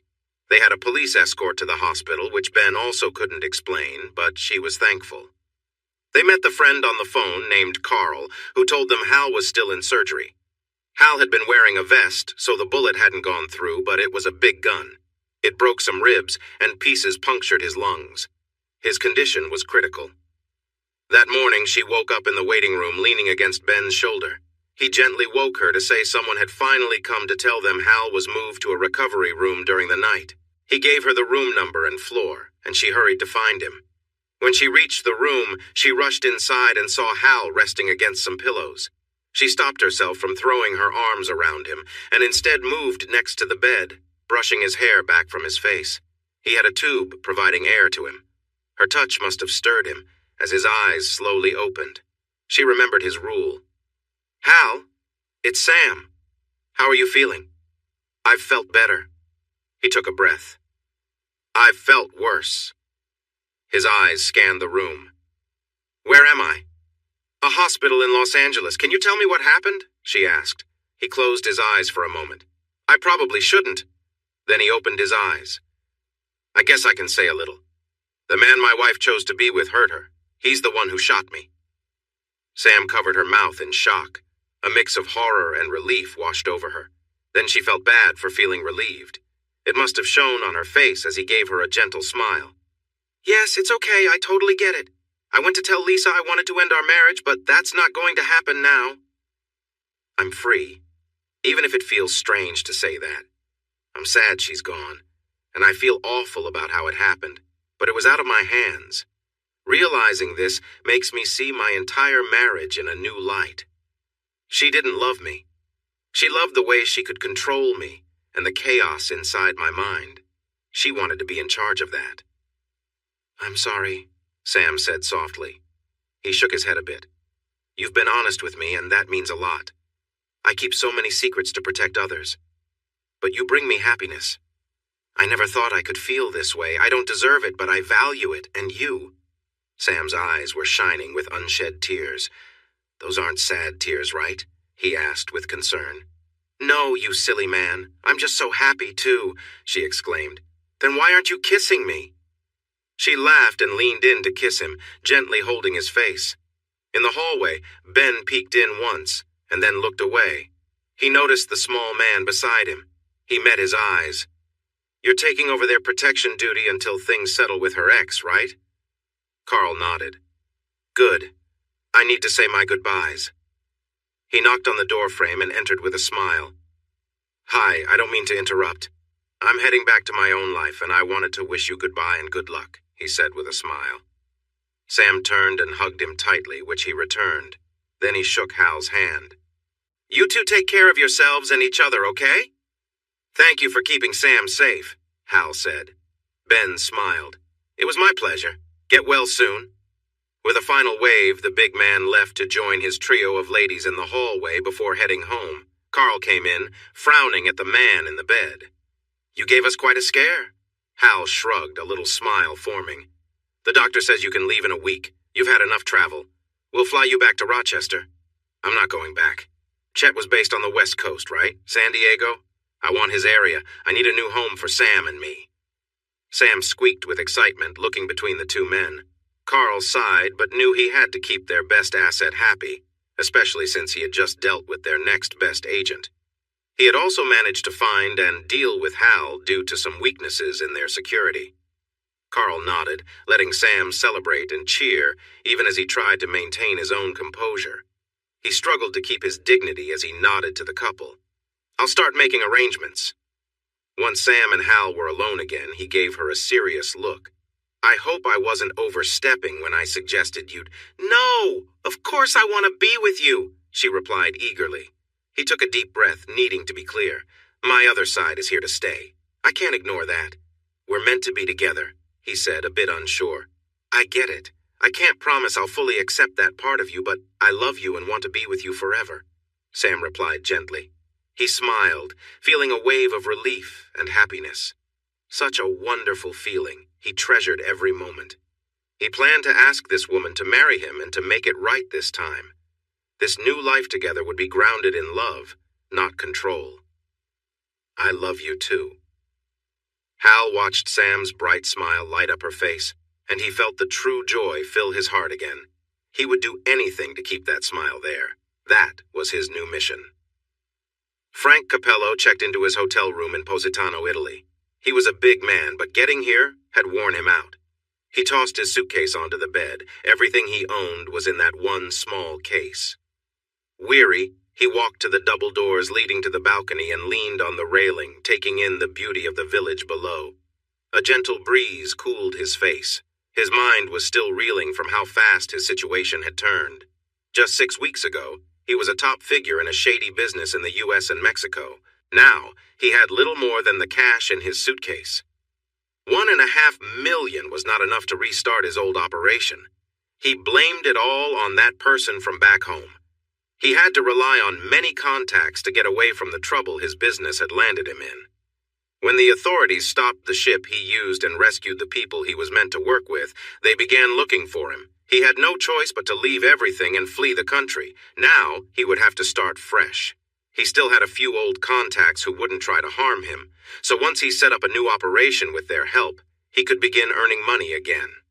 Once he was stable, he would deal with unfinished matters back home.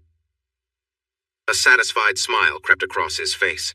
Suddenly, he felt someone behind him, and before he could turn, he felt a sharp pressure against his neck. He froze. The sensation was intense, and he tried to lean forward to ease it, but the pressure followed. He had to stop before he lost his balance. The pain lingered, and he clenched his teeth. "What do you want?" Frank asked nervously, trying to keep his balance. He thought about who could have reached him so fast. He was sure he had planned his escape perfectly. The man behind him was clearly very skilled. "What do I want?" Frank felt a rush of fear as the voice spoke softly but with a chilling tone. "Nothing." Frank started to feel anxious. He looked down and saw the drop beneath him was dangerous if the knife didn't take him out first. "Look, you can have the money in the suitcase. Just don't hurt me." He gasped in fear as the knife pressed harder. "He said I could have you for Sam." Frank's heart raced. Sam? She had sent this man after him? His mind raced with memories of all the times he was unkind to Sam, and the thought of losing control made him feel weak. A quick thrust of the knife struck him, causing his muscles to go limp. Frank couldn't scream as he fell over the railing, tumbling headfirst toward the ground below. A passing bus rolled over the spot where he fell, ending it all. When the tourist group from China jumped out of the bus, some started taking pictures. A few raised their cameras toward the open balcony, but there was nothing to see except curtains gently moving in the wind. Inside, the room was quiet and empty except for an open suitcase on the bed filled with odd items that would catch the police's attention. Sam felt alive and full of energy. She had just spent a day at a luxurious spa, enjoying every moment. She had a full-body massage that relaxed her completely. After that, she had a facial treatment that made her skin feel refreshed. Her nails were done beautifully, painted in a lovely soft pink with a touch of sparkle. Next, they trimmed her hair just a little bit because Hal loved it long. As a special treat, she had a grooming session to pamper herself. It was the kind of experience she had always dreamt of but never thought she would actually get.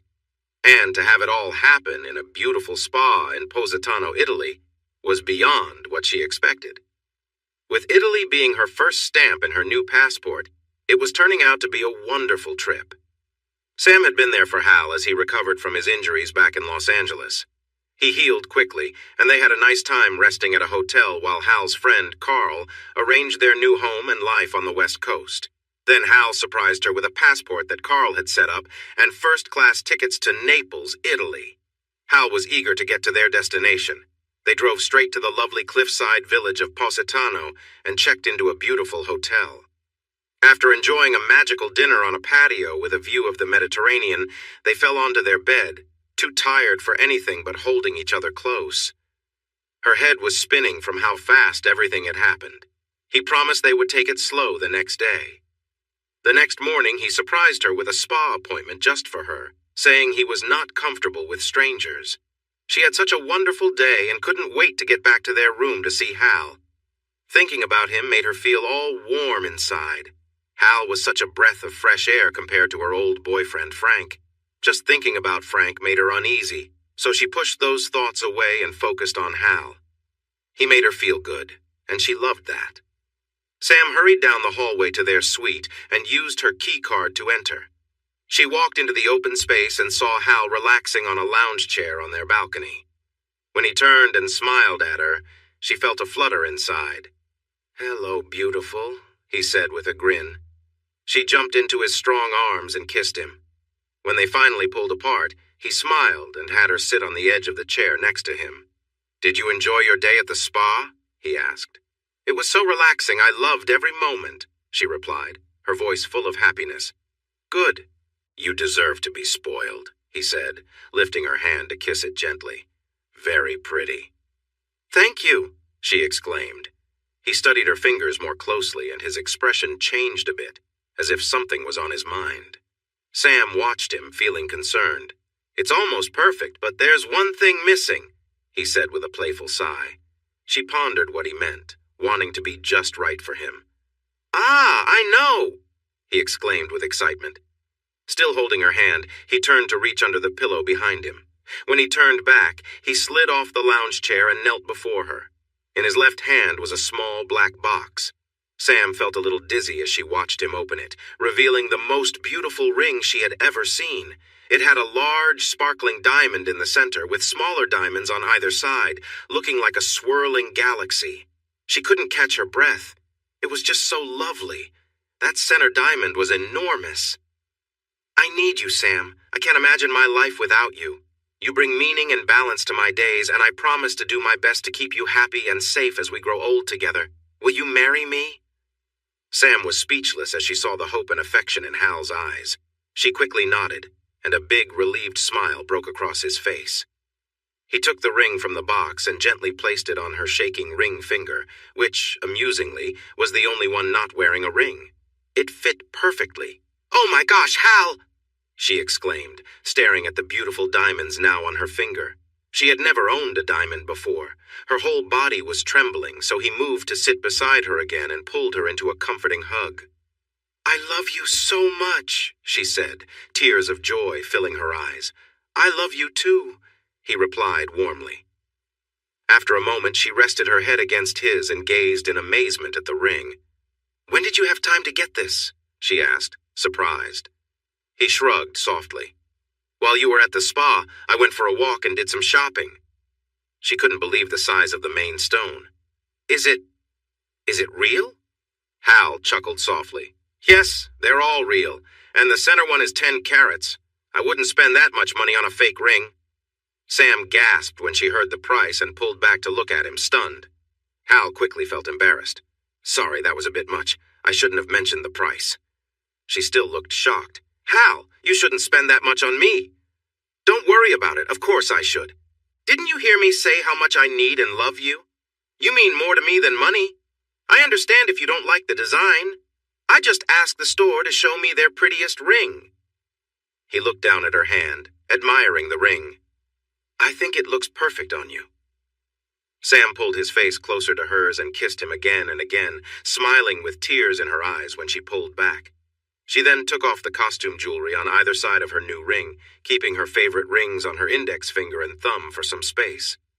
Looking up at Hal, she said, "The new ring needed a little room. The others were too crowded." "Maybe we could find matching earrings?" Hal suggested, grinning as her eyes lit up. She shook her head. "Wait! I can't let you spend your savings on me like this." He smiled and shook his head. "I'm not using my savings. I recently received some money that I can spend differently. Now it can be used for good things, like making you happy. I really want to see you smile." She playfully pushed him back onto the lounge chair and stretched over him. "You silly man. You don't need to spend money to make me happy. There are many other ways you can do that," she said with a teasing grin. She noticed his eyes looking a little dazed with interest. She felt excited about how happy he was making her. Sam was also looking forward to bringing him joy in their future together. Hey everyone! Thanks for watching. Don't forget to subscribe and turn on notifications so you won't miss any of the exciting stories we have coming up. What do you think about the characters in this story? Let us know in the comments. We'd love to hear from you.